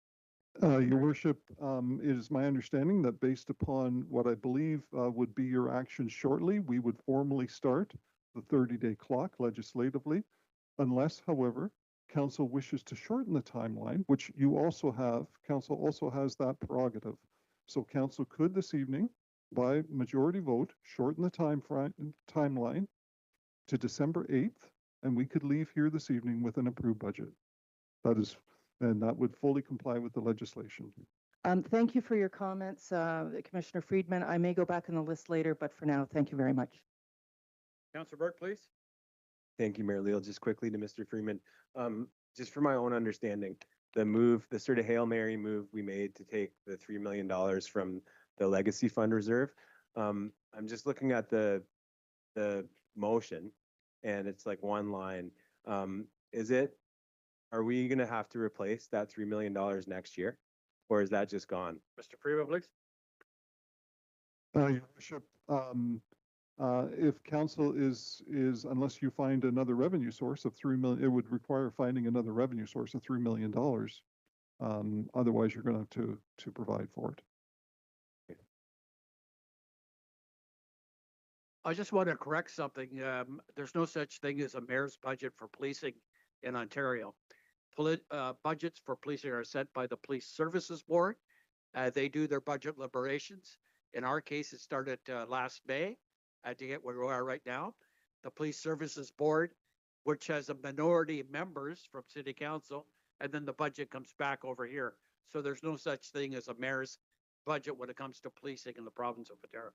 Councillor Jacob, please. Thank you very much, Your Worship. Just to your point, what I'm referring to is back about 2 months ago when it came forward. I recall it very clearly that you said and that you would be insisting on, as a strong mayor, the 10% budget increase. So that's what I was referring to. Not maybe specifically in the terms you were stating. Thank you. I was suggesting at 10% because historically we'd put a placeholder at 3%, and over 20 years it's never come close to that. So we're trying to get a realistic number for our finance people to work with.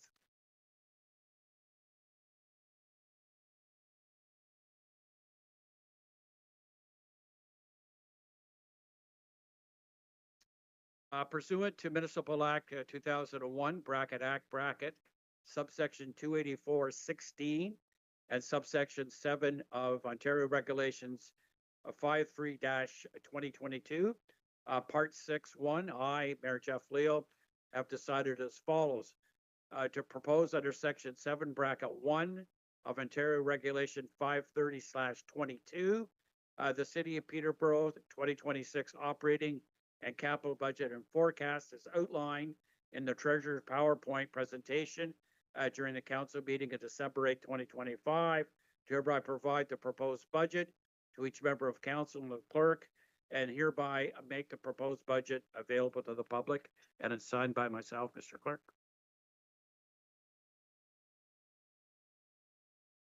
We go to Councillor Hickey. Councillor Hickey, please. Thank you, Your Worship. And in consideration of that, I would like to move the following, and I believe the clerk has the copy of this. Whereas Section 7-3 of OREG 530/22 indicates that council may pass a resolution making an amendment to the budget proposed by the head of council, the mayor, within 30 days of receiving the proposed budget. And whereas Section 7-4 OREG 530/22 permits council to pass a resolution to shorten the 30-day period to make an amendment to the proposed budget or budget proposed by the head of council, the mayor. Be it resolved that council shorten this period to amend the budget proposed by the head of council to today's date of December 8th, 2025. Seconder for that, Mr. Clerk. Councillor Dugan. Sorry, Councillor Beaver. Comments or questions? Councillor Chica, please. Thank you very much, Your Worship. I'm just going to speak from the heart. This is the first time that there has been a strong mayor procedure that has unfolded in the fashion that it has, and I'm hoping that when there's a communication to the public about this occurring today, that this will be noted. This is clearly something that's been orchestrated and not shared with the rest of council. We're being denied 30 days to be able to review and to suggest and propose amendments to the strong mayor's budget. So I find that it is again an orchestration of something that is taking away the democratic ability of councillors around this table, if they wish, and the legislation allows it, to have 30 days. And the whole city is going to see the letter tomorrow that this is a strong mayor budget. We are not allowed to have 30 days to speak with the rest of our constituents, to the public who are impacted by budget increases that they have never seen before. I find it undemocratic, and I find it orchestrated, and I find it unfair. So I just need to say that for the record. We're taking the legislation and saying today we can move this motion to take away the timelines for amendments to a budget. It's the one lever we have to have a voice. And that's being taken because this has been proposed. We have not seen this motion. Many of us did not know about this today. Thank you very much, Mr. Chair. Thank you very much. Councillor Hickey and Councillor Rial. Thank you very much, Your Worship. Respectfully, I'm going to disagree. We have discussed this budget at length over the last few months for sure. But if that's the will of council, you don't have to vote for this motion. And then it will get the 30 days. So this is an option that you have. That's my view. Sitting as co-chair of finance, we feel that we have aired this publicly, very publicly. I don't feel that anything has been orchestrated myself, but that's me. Everybody's free to make their own decision. There's 11 minds around this table. If you don't want the budget to pass this evening, vote it down, and we have the 30 days. Councillor Rial, please. Through the chair, I hope the public takes notice what's happening on December the 8th, 2026. This is a complete affront to democracy and the people and the citizens of Peterborough that elected us to do a job. That you want to shortchange them after reading probably tomorrow what's happening here, and they don't get to voice anything and shorten this system up. I'm sorry, I was elected to do a job. This is my 16th budget. I've never seen a performance like this in my life. I came out and said that I disagree with the budget for the reasons why, and everything unfolded here tonight exactly as I said in my presentation. The people of the city of Peterborough deserve better from us, and they are not getting the best from us. I'm sorry. This is completely disgraceful as me as a city councilor sitting here as a councilor of what's happening here tonight.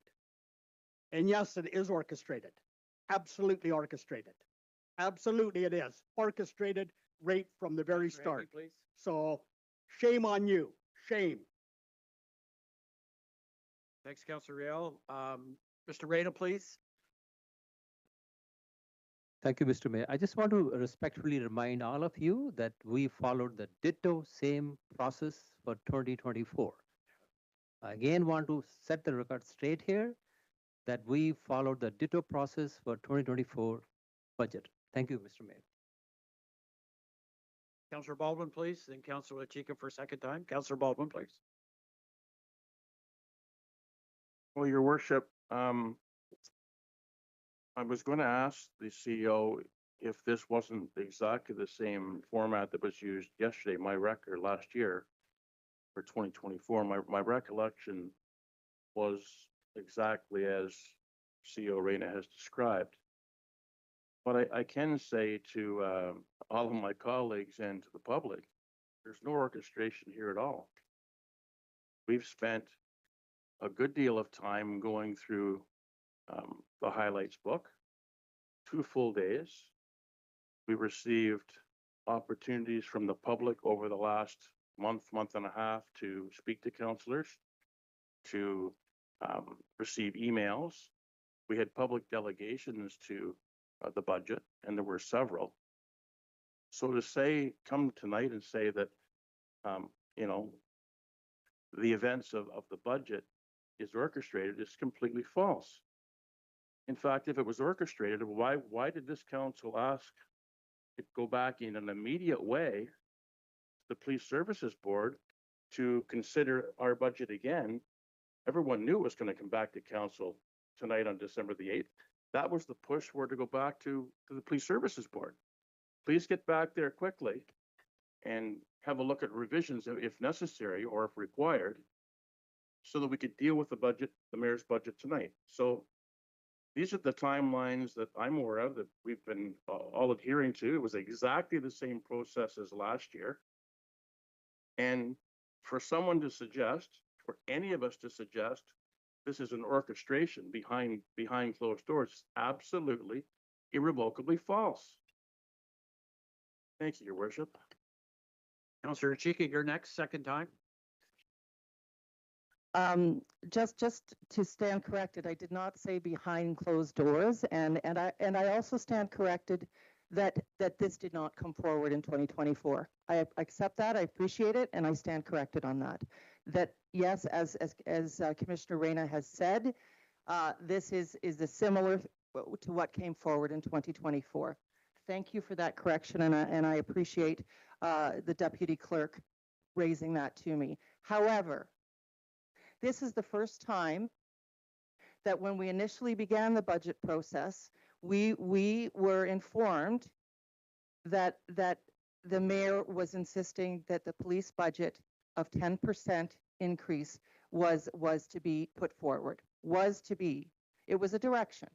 And in my mind, it was a strong mayor direction, and there was also a letter in the report about the police budget just a little while ago that indicated that piece as well. So all of these pieces about insisting about the police budget are new in this year. So I'm referring to some of those things and to the fact that we, because it's going to be a strong mayor budget, we have not received the letter, and we are to receive that written documentation the day of a veto. So we haven't seen that yet. And I think that, you know, this is still pretty new how strong mayor powers are working. And as it involves the municipal budget, we've been very much, or I've been inclined to believe that it was a council budget that we were going forward with. So it's more that piece. I think that it's new to me tonight that it's going to be a mayor's budget, because we've all been working really hard, line by line, to have it be a council budget. So these are the pieces that I'm concerned about. I thank you, and I stand corrected for that information. Thanks very much. Any further speakers? Councillor Duguay, please. Thank you, Your Worship. Perhaps I'm confused, but I read this evening's agenda. I'm reading page 7, item 12X, and it reads, and the title is the draft budget. The draft budget was considered at a previous meeting. It was very clear that this was a draft budget that was being, from my perspective, was placed on the agenda for adoption and approval. We've had public delegations. We've had, unless I'm mistaken, I think we've all attended the same meetings Councillor Baldwin referred to. We followed a process, as CEO Reyna said, that mirrored that of 2024. I do not feel under any circumstances that my role as a councillor has been diminished. While this might be a budget that follows some of the parameters prescribed to the Strong Mayors Act, His Worship has granted to his community and all of us every possible opportunity to comment on the budget. And I know everybody around this table has spent hours in meetings, talking to the public, working amongst yourself, working with staff to arrive at this budget. Now, I've also heard that this might be a disservice to our community. Well, this evening is an agenda that's posted, communicated broadly to our community. We had one speaker. One. We had previous speakers at the other, our December 1 meeting, through other presentations. We had one speaker this evening. Had we a public that was dissatisfied with the proposed budget, our gallery would have been filled. We would have had an overflow. We would have had our maximum delegation of 10 persons. That's simply not the case. So to my colleagues, unless I'm mistaken, I don't believe I am, our role this evening was to approve a draft budget. And we know the values. We know the process. It mirrors that we've considered in 2024. I consider that this is a council budget that has benefited from our respective and collective expertise and out of staff, and from valued input from our community. And we're at a position tonight, we can make a decision. We have a budget we need to move forward starting tomorrow morning, so we can roll out our proposed capital programs and operating programs, and that our respective 3 agencies can have some confidence they can equally carry out their respective responsibilities. I say we move forward with the budget as presented. Thank you. Any further speakers? Any further speakers? We'll go to a vote. And we'll separate that out.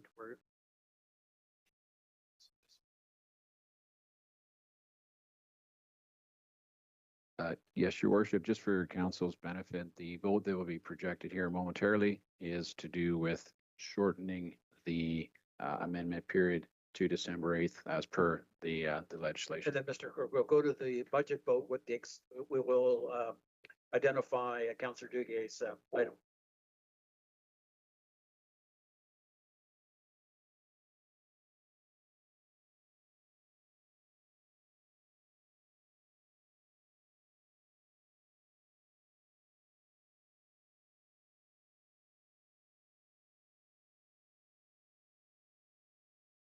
That is carried.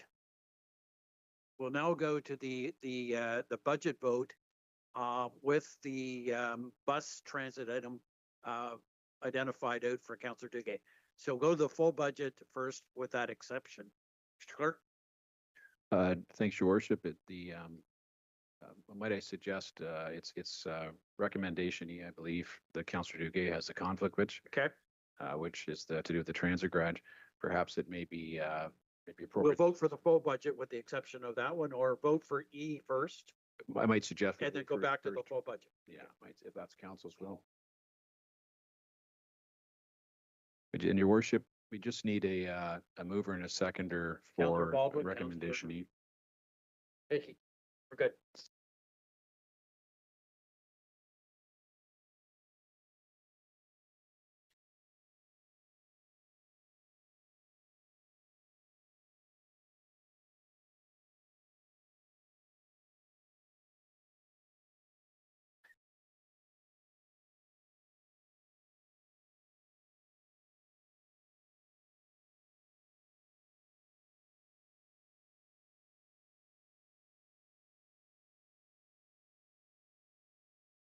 And that's carried. We'll now go to the full budget. We'll get a mover.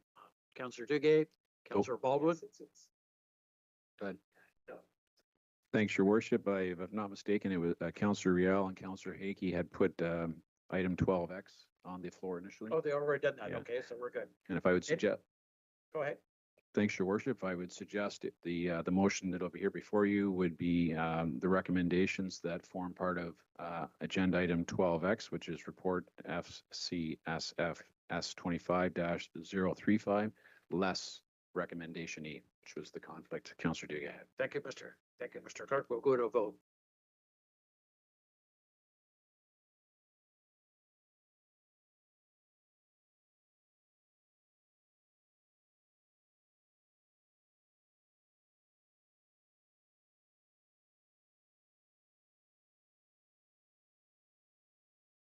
That's carried. We have a budget. Mr. Clerk, just refresh me. Where are we next? Thanks, Your Worship. 13J, maybe? Correct. Councillor Duguay at 13J. 13J. Councillor Duguay, please. Thank Everybody you. wants to get their paperwork. 13J. Worship, I'll allow my colleagues an opportunity to arrive at their respective agenda material, which 13J. according to my colleague, Councillor Baldwin, everybody's set. Your Worship, I wish to speak very briefly to the item. You're moving the recommendation? I would move the Can recommendation. I get a seconder? Councillor Baldwin, go ahead, Councillor Duguay. Your Worship, we heard this evening the solicitor for the property owner, and notwithstanding his attendance, and I believe he indicated he attended the previous council meeting, nothing in terms of new information was provided in these chambers that would convince me as a councillor that it would be appropriate and representative of good planning. And that's a key test here, colleagues. It has to be representative of good planning. And to permit the condominiumization of a housing project which has approximately 40% of its units are affordable and of a type we find very seldom in our community would be irresponsible of council. The speaker indicated that perhaps 10% of the units would become affordable. Well, that's 10% of 50 units. That's 5 units. I'm not a mathematician, but it was suggested to me that a very small amount of the units would in fact at the end of the process become affordable. And I think fundamentally what, Your Worship, if I might, which is when we heard from speakers at our previous meeting that their ability to secure adequate funding to be able to pay for one of these affordable units is not possible. It's simply not possible. So with that in mind, I wanted to speak to it. I would say there was no new information provided to me with respect to the condominium conversion. Councillor Burke, who has returned, did ask the speaker a question if the matter would be, if they would consider appealing matters to the tribunal. That remains the prerogative of the property owner. But we have a staff report which outlined, I think, succinctly and very clearly that this is not an application to condominiumize this project is not representative of good planning. And that is solid advice from our staff. Thank you. Thanks, Councillor Duguay. And we'll now go to the ward councillors for Monaghan Ward. And on a toss here, Councillor Crowley goes first. Thank you, Your Worship. And I mean, Councillor Duguay said exactly what I was going to say. However, only better. But I just, first off, I wanted to thank Mr. Dillon for coming tonight because I know that him and I have had conversations in the past, and he's always been a stand-up guy and really, when we had the public meeting a few weeks back, when Councillor Vassiliadis and I had the public meeting and invited all of the residents of 700 Park Hill Road to show up. You know, Mr. Dillon was there at the back and he answered questions for all the residents. It was great. He didn't have to be there. He did, and, you know, good for him. But I think that, like Councillor Duguay alluded to, the staff report speaks to the reasoning behind why this council must approve the staff report. And I think that, I know for I don't want to speak for Councillor Vassiliadis, but I know I've had really the honor and privilege of talking to each member of, or each resident in that complex who have entrusted myself to really go to bat for them and give them a voice. One of the things that that multiple people in that complex have said is that they felt like for the longest time they haven't had a voice, that they're sort of off in the corner of the ward. Maybe they feel ignored. I'm just really happy that I could come to council and be their voice. So for that reason, I'm going to support staff's recommendation on this. So Thank you very much, Thank you. Councillor Crowley. Councillor Vasiliadis, please. Thank you, Mayor. And again, yeah, I agree with everything Councillor Duguay have said, and of course, he says it so well. I do find it a little insincere with the applicant coming here tonight saying, well, we'll drop it each unit from 409,000 to 311. If they were sincere, they would have done that in general committee. And we all read the report. We knew where it was going. So it's during the meeting that we had on November 19th, it's amazing talking again to all of the people that live in at 700 Park Hill. And, you could really feel the anxiety of what they were going through and this uncertainty. And, when I see this flip-flop from the applicant, I feel the same way. I'm thinking, wow, so this is what we're going to do now, instead of being, sincere and coming forward and saying, well, yeah, we'll offer it at $311,000. So, for those reasons, of course, and every reason that was pointed out in the staff report, this is one of the few times I'm saying, yeah, let's take a chance at the Ontario Land Tribunal. I feel very confident that I know what the result of that will be. So, thank you. Thank you very much, Councillor Vasiliadis. Any further, Councillor Duguay for a second time. Your Worship, I apologize. I was remiss in not asking this to the clerk. Mr. Clerk, have we, as a council, we considered at the general committee meeting, planning committee meeting, the staff report of which we supported its recommendation, but have we, as a council, identified the basis of the denial of the application? I think we have a responsibility to do that this evening. Mr. Clerk, please. Thanks, Your Worship, and I'll certainly defer to my colleagues, perhaps Mr. Appleby, but the recommendation indicates that council deny their request for draft plan of condominium file such and such on the basis that it is not consistent with the provincial planning statement 2024. But my colleague may wish to. Mr. Appleby, please, if you can augment the clerk's explanation. Thank you, Your Worship. I would just add to that. Indeed, stating sort of inconsistency with the PPS and citing particular policies of the official plan that the application doesn't conform with would be sufficient as rationale for why to turn the application down. Thanks, Mr. Appleby. Anything further, Councillor Duguay? Your Worship, no, I just wanted to ensure that language in 13J was adequate for the basis of the denial. That is a matter that is required for our recommendation. Thank you. Thank you, Councillor Duguay. Any further comments or questions?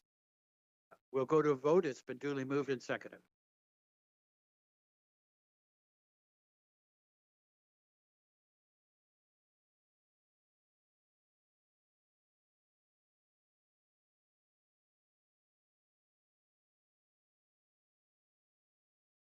And that's carried. We now go to 13K. Councillor Duguay has declared an interest on that one. If someone would move and second it. Councillor Crowley, Councillor Purnell, seconder. Comments or questions? We'll go to a vote.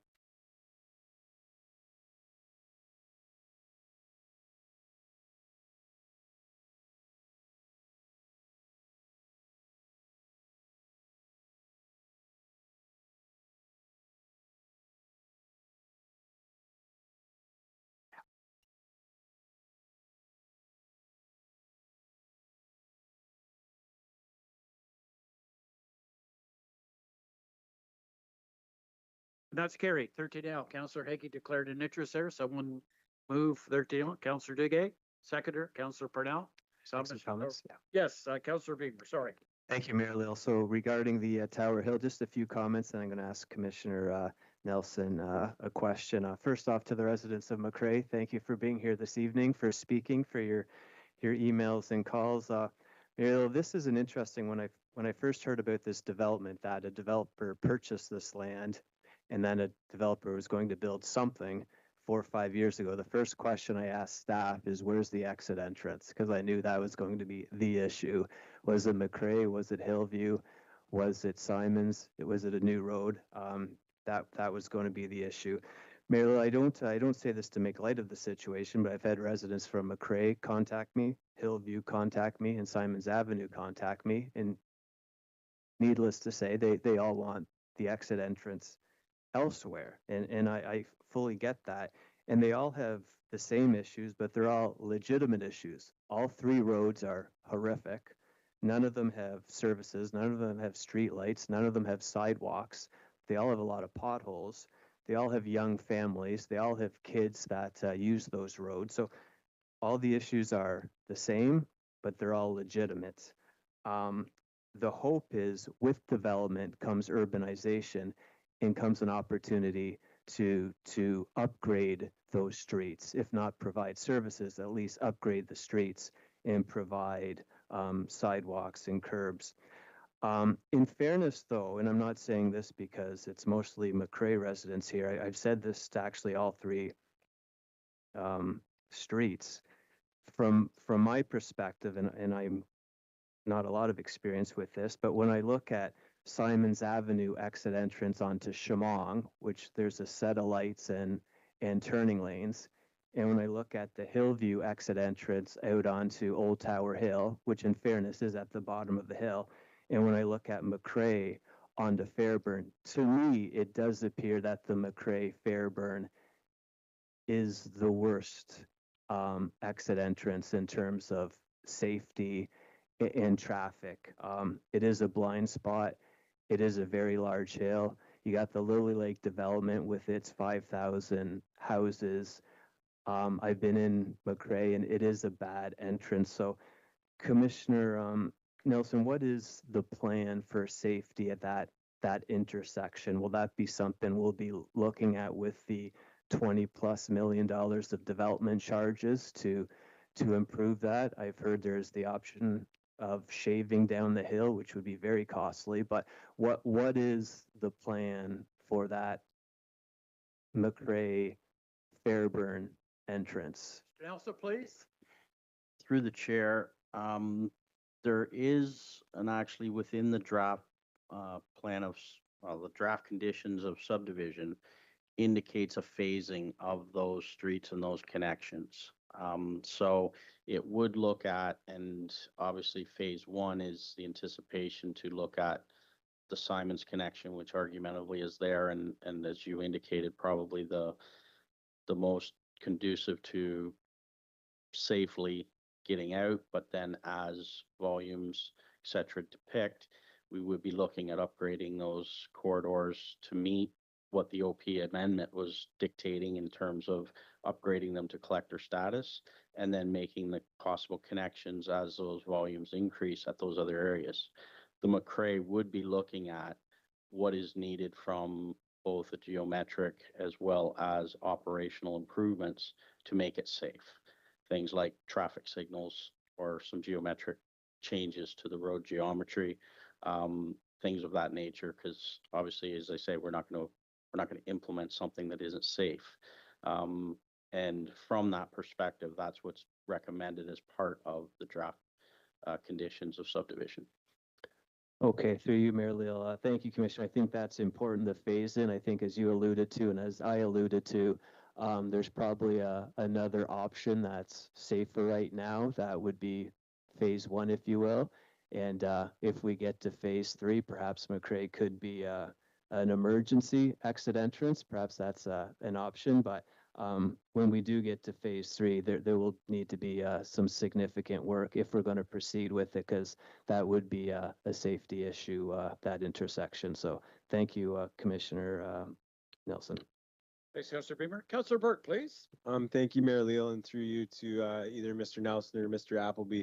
I'm naive to understand in this situation, whether or not the new road or the new connection is something that was presented by the developers, or it was something that was proposed by our own staff as a solution to the proposed development. So Nelson, please. I'm naive to that Sure. point, but, and also it not being in my ward, just reading about this for the first time at our last council meeting and hearing from the delegates last week and again tonight, it's sort of forced me to sort of try to look at the situation creatively. I think all of us have our Google Maps open during these discussions to sort of try to get a sense of what's being proposed. And we're hearing from the public in a lot of cases, whether it is the proposed route or the other options that could be available, that it's problematic. And so my question, it's a long-winded preamble, I know that, but my question is, to me, as someone who thinks creatively and outside of the box, as a counselor who's got the Google map up when we're having these discussions, it seems like there's a clear shot to this proposed development off of Tower Hill. And Tower Hill has a great wide shoulder on Tower Hill. You don't have all the instances of pedestrians that we've heard about from the delegates that have come. It's a much different street in terms of how people use the street than the other proposed locations. So I'm naive to who made this decision to put this road in here, yes. But have we looked at the Tower Hill connection? Because there seems to be a little narrow gap that would be perfect for a road coming from Tower Hill. Mr. Nelson, then we'll go to Mr. Appleby. Mr. Nelson. Through the chair, my understanding is, and to respond to the question, it was a bit of both. The Transportation Master Plan does recommend that collector road network be implemented in the area in order to serve the area better and allow for the development to happen and handle the traffic volumes that are anticipated.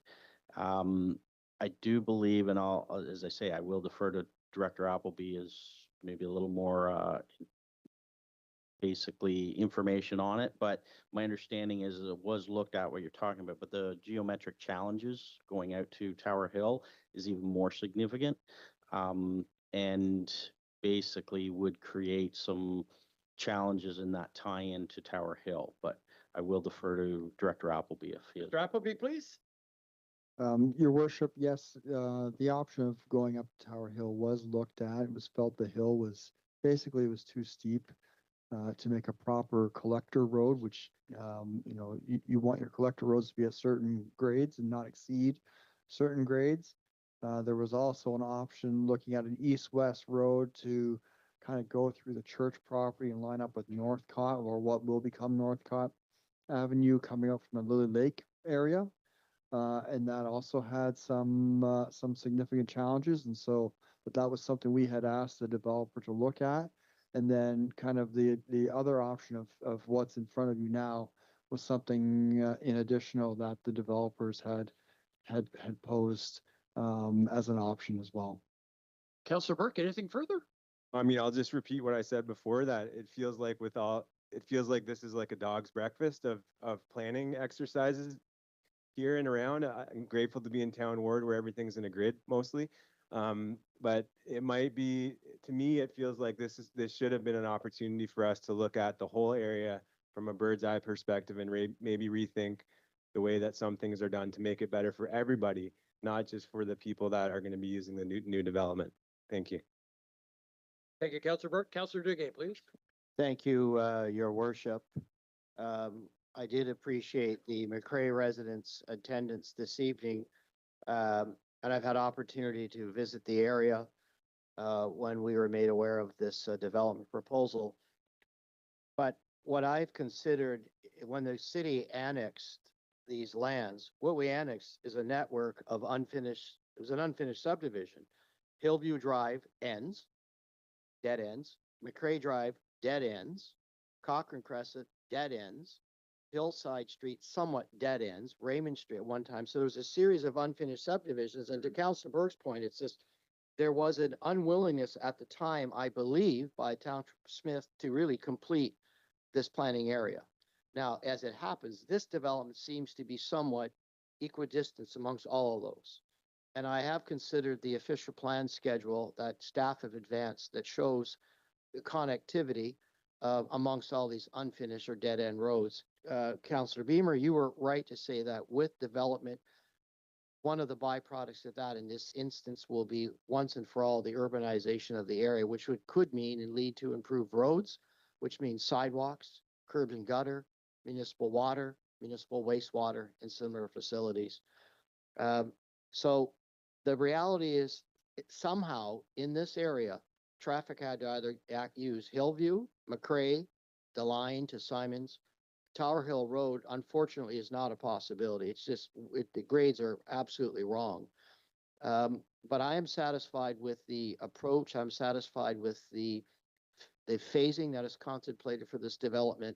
And what particularly interests me will be the opportunity to see improvements to the roadway generally in the area insofar as urbanization and services to property owners. Thank you. Anything further on this one? It's been duly and seconded. We'll go to a vote.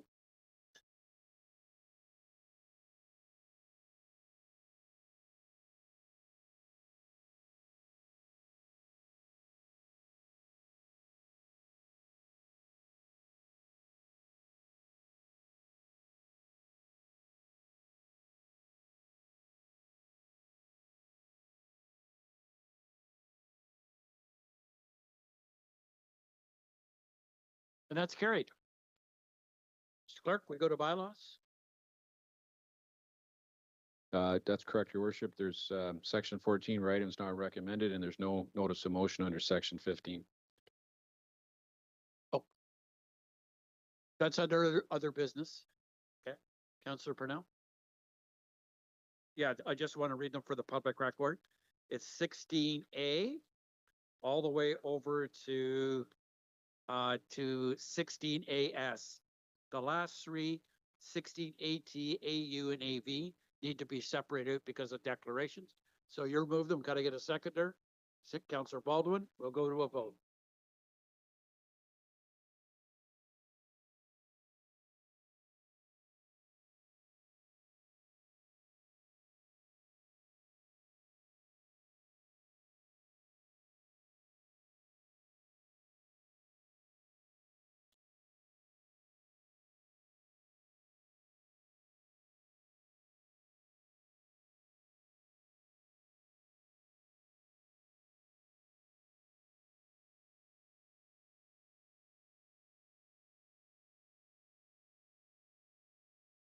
That's carried. If someone like to move bylaw 16AT, AU, and AV.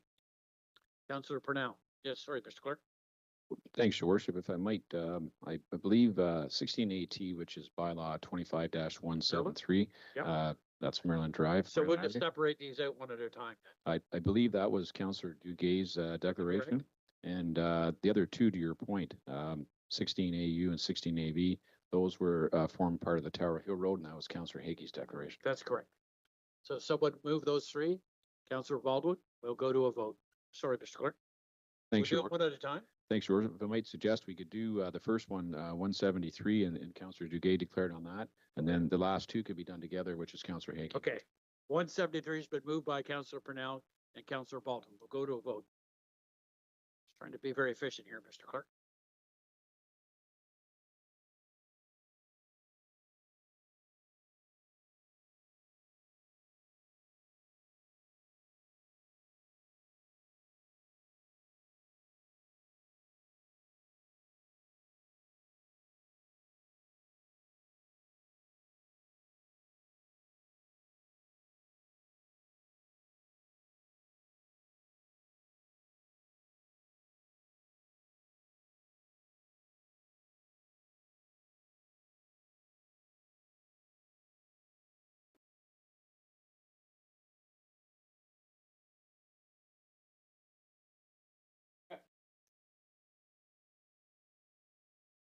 That's carried. Someone like to move 16 AU and 16 AV. Councillor Purnell, Councillor Baldwin.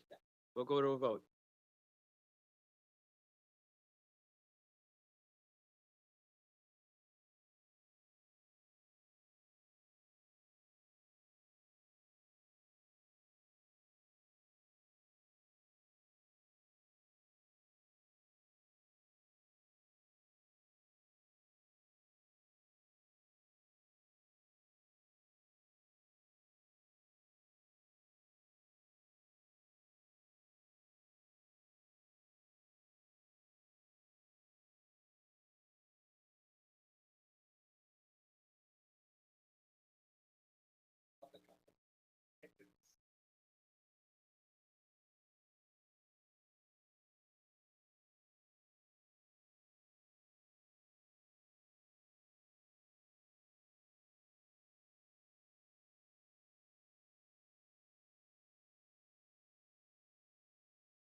That's carried. There's two items for other business.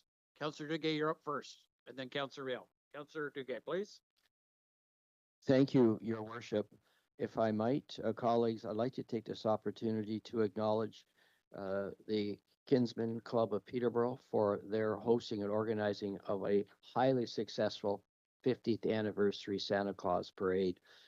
It's a lot of work for that organization, but they do so willingly. And having an opportunity to be part of the parade, I was encouraged by the number of attendees and spectators, and particularly the number of newer Canadians that were the energy and the enthusiasm alone was it was contagious. So thank you, and to my colleagues that participated, and to my granddaughter Reese for being part of it. Thank you very much, and thank you, Kinsman Club of Peterborough. Thank Your you very Worship, much, thank you. Councillor Duguay. Councillor Real, please.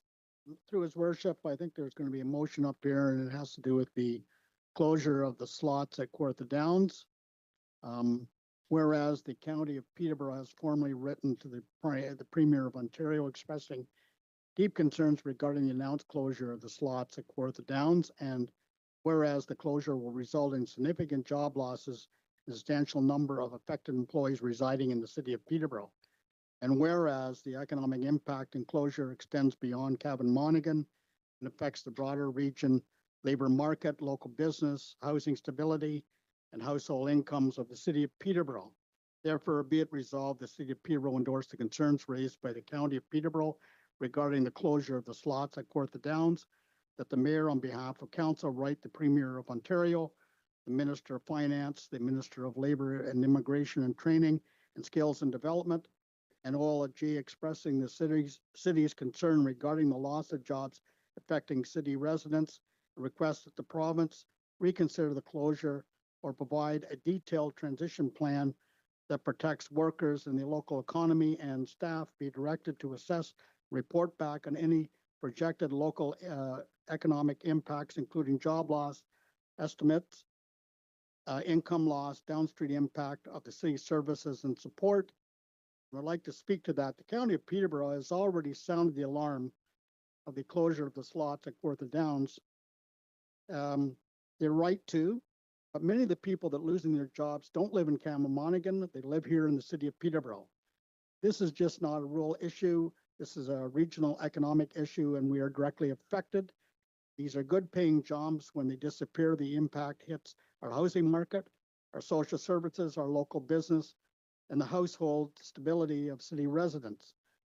We can't pretend this doesn't land at our doorstep. County has sent a strong message to the Premier. We need to stand with them, and we need to make it clear that the impacts extend beyond into the city of Peterborough. A coordinated voice carries more weight at Queen's Park. My motion simply endorses the county's position, highlighting the city's stake in this issue, and asks for assurances that the province, that workers, and our local economy will not be left behind. I'm also asking staff to qualify the impact as we understand what we're facing. This is about defending local jobs and protecting residents who will feel the fallout. I urge you to support this motion. The business agent for SEIU Local 2 got a hold of me, and I asked him what would roughly be the number of people that would be impacted by this. He says, well, out of over 40, that's not counting the management staff here. So this is going to have an impact. Even though that there is a casino that Great Canadian Gaming has in the city of Peterborough, that doesn't those people cannot job over or bump onto jobs there unless Great Canadian Gaming wants to do that. So these people will be without work. I think that if you've heard in the news or what was happening, certainly this is a decision by OLG. SEIU has a 4-year contract with Great Canadian. They just ratified that agreement with their workers. The owners of Kawartha Downs were going to expand the business and certainly put some investment in there, certainly with the harness racing and the other amenities that we're having here. So this is an impact that's not only to the county, but also to the city. So I ask you to endorse this here, and send this off to the government of the day of what's going to happen, because it's going to impact the city 40 livelihoods, 40 families, plus some managerial positions that are there, they're working there. So it has an impact on the city of Peterborough. It was seconded by Councillor Burke. Councillor Yao, you may want to add that Kawartha Downs is in the riding of Laurie Scott, Yes. the MPP for Haliburton, Kawartha Lakes Rock, and to Dave Smith. And I have a little bit of information that may be helpful here. Okay. I still from time to time get some calls to consult on the horse racing industry. And of course, Kawartha Downs has harness racing. I did learn that on April 1st, 2026, that Ontario Racing will now be the sole responsibility for the long-term funding agreement for all horse racing in the province of Ontario. But the interesting side of this is they'll be looking at perhaps a new distribution of racing dates at Kawartha Downs to extend that part of the business. So there may be some potential because this business has a very high proportion of women who are employed in this business. So there may be an opportunity there. And I'm told that Ontario Racing will deliver an industry sustainability plan and the investment of those funds through the casino activity sometime early this spring. So I think this is another piece of this puzzle that may get some clarity in a couple months to potentially help those people and maybe reduce the job impact. Thanks, Mayor Leo. Go ahead, Councillor Burke. Thanks, Mayor Leo. Through you to Commissioner Nelson, I think. But on Friday, this past Friday, the Provincial Standing Committee on Economic Affairs and Finance came to the city, and the councillor's motion brings up something that's happening in the community that has an economic impact on the community. Did our own arm of economic development at the city have a chance to connect with those provincial representatives that were here and use that as an opportunity to talk to them about issues like this and other issues? I think Mr. Reyna can comment the fact that the link was down, that we couldn't get registered, but I'll leave Mr. Reyna to comment. Thank you, Mr. Mayor. That's absolutely right. The link was down, and our government relation manager, government relation, is still trying, and we still want to pass on the information to them.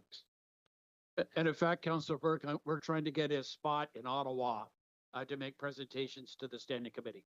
Okay, amazing. I have no idea what a link being down means in terms of taking a meeting, but I'll trust you guys that you gotta click the link. And it was down. So the second question, though, to Commissioner Nelson, this is an economic development issue that's coming through the community to a councillor to council. Is this something that our economic development arm of the city is on top of and understands and is working to strategize around? Mr. Nelson, please. Through the mayor, the chair. Yes, Director Julot has worked and has been indicated in previous where other businesses have proposed closures or reductions in workforce. He's worked very closely with those and the Ministry of Labor and the other basically agencies that are developing opportunities for those displaced workers and trying to find homes and retrain, or various entities in which Director Julot has been directly involved and sat at many of those tables and continues to do such with those companies. And this would be a similar, and again, from a perspective of looking at it in terms of what is the bigger picture and the impacts for the city. Thank you very much. Those are all my questions. And Mr. Burke, Councillor Burke, I just want to continue just for complete clarity. We were working through Dave Smith's office. Sally did a wonderful job, but there was a total breakdown in the link and nobody could get in to register to make a presentation. So, and I just want to compliment Mr. Smith. They did a valiant try to get us in. Thank you very much. Councillor Purnell. Thank you, Mayor Leo. I'm sorry, I can't support this. I'm one of those around the table. There's, I think, 3 or 4 of us here who survived yet another great debate. And we supported this coming to the city, to much benefit, financial benefit to our taxpayers over the number of years. And it wasn't a fun debate at all. It wasn't a fun time, but it was the right thing to do for the taxpayers of our city. And at the time, the province, the rules were you could only have one casino within a zone. So it really set, the city up against the township, which really wasn't fair because usually we get along quite well. And then once the award was given to the city of Peterborough, then the province said, oh, wow, you know what, we'll just let them keep 150 slot machines, which was, they changed the rules at the end. It's so that was difficult in many ways. It affected our relationship for a very long time. Um, but we can't, we have to realize that this is another shift. And if the province has said, yep, this contract, and it's a contract, and it was to come to a close, those jobs, most of them will come to the city of Peterborough because we have the casino here. Many of those jobs will come to Peterborough. And actually now the workers will be closer to their employment as well. So unfortunately, I cannot support this. I have to put my city first, and jobs in the city and the revenue for the city taxpayers. Thank you. Thank you very much, Councillor Pradon. Any further comments? We'll go to a vote.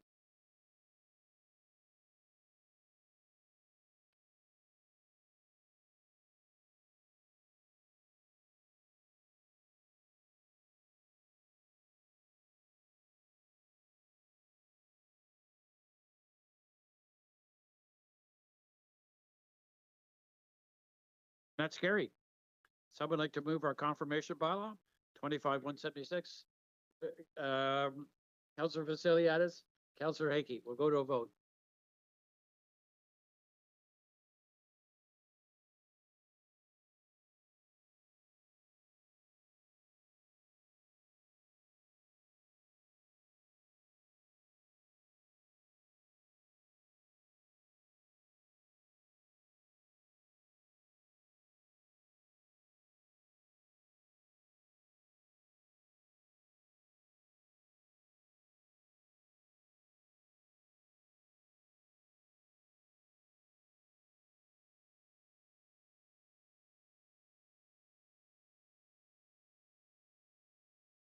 And that's carried. Before we go to adjournment, I wish all the residents of the city of Peterborough, our senior staff and colleagues and their families, happy holidays, Merry Christmas, Happy Hanukkah, and a joyful Kwanzaa.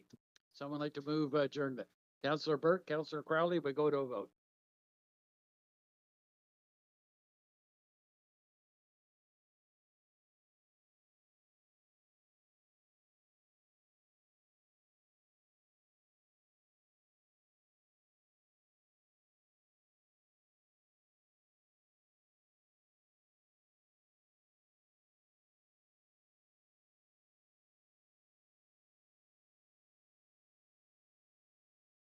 We're adjourned. Thank you very much.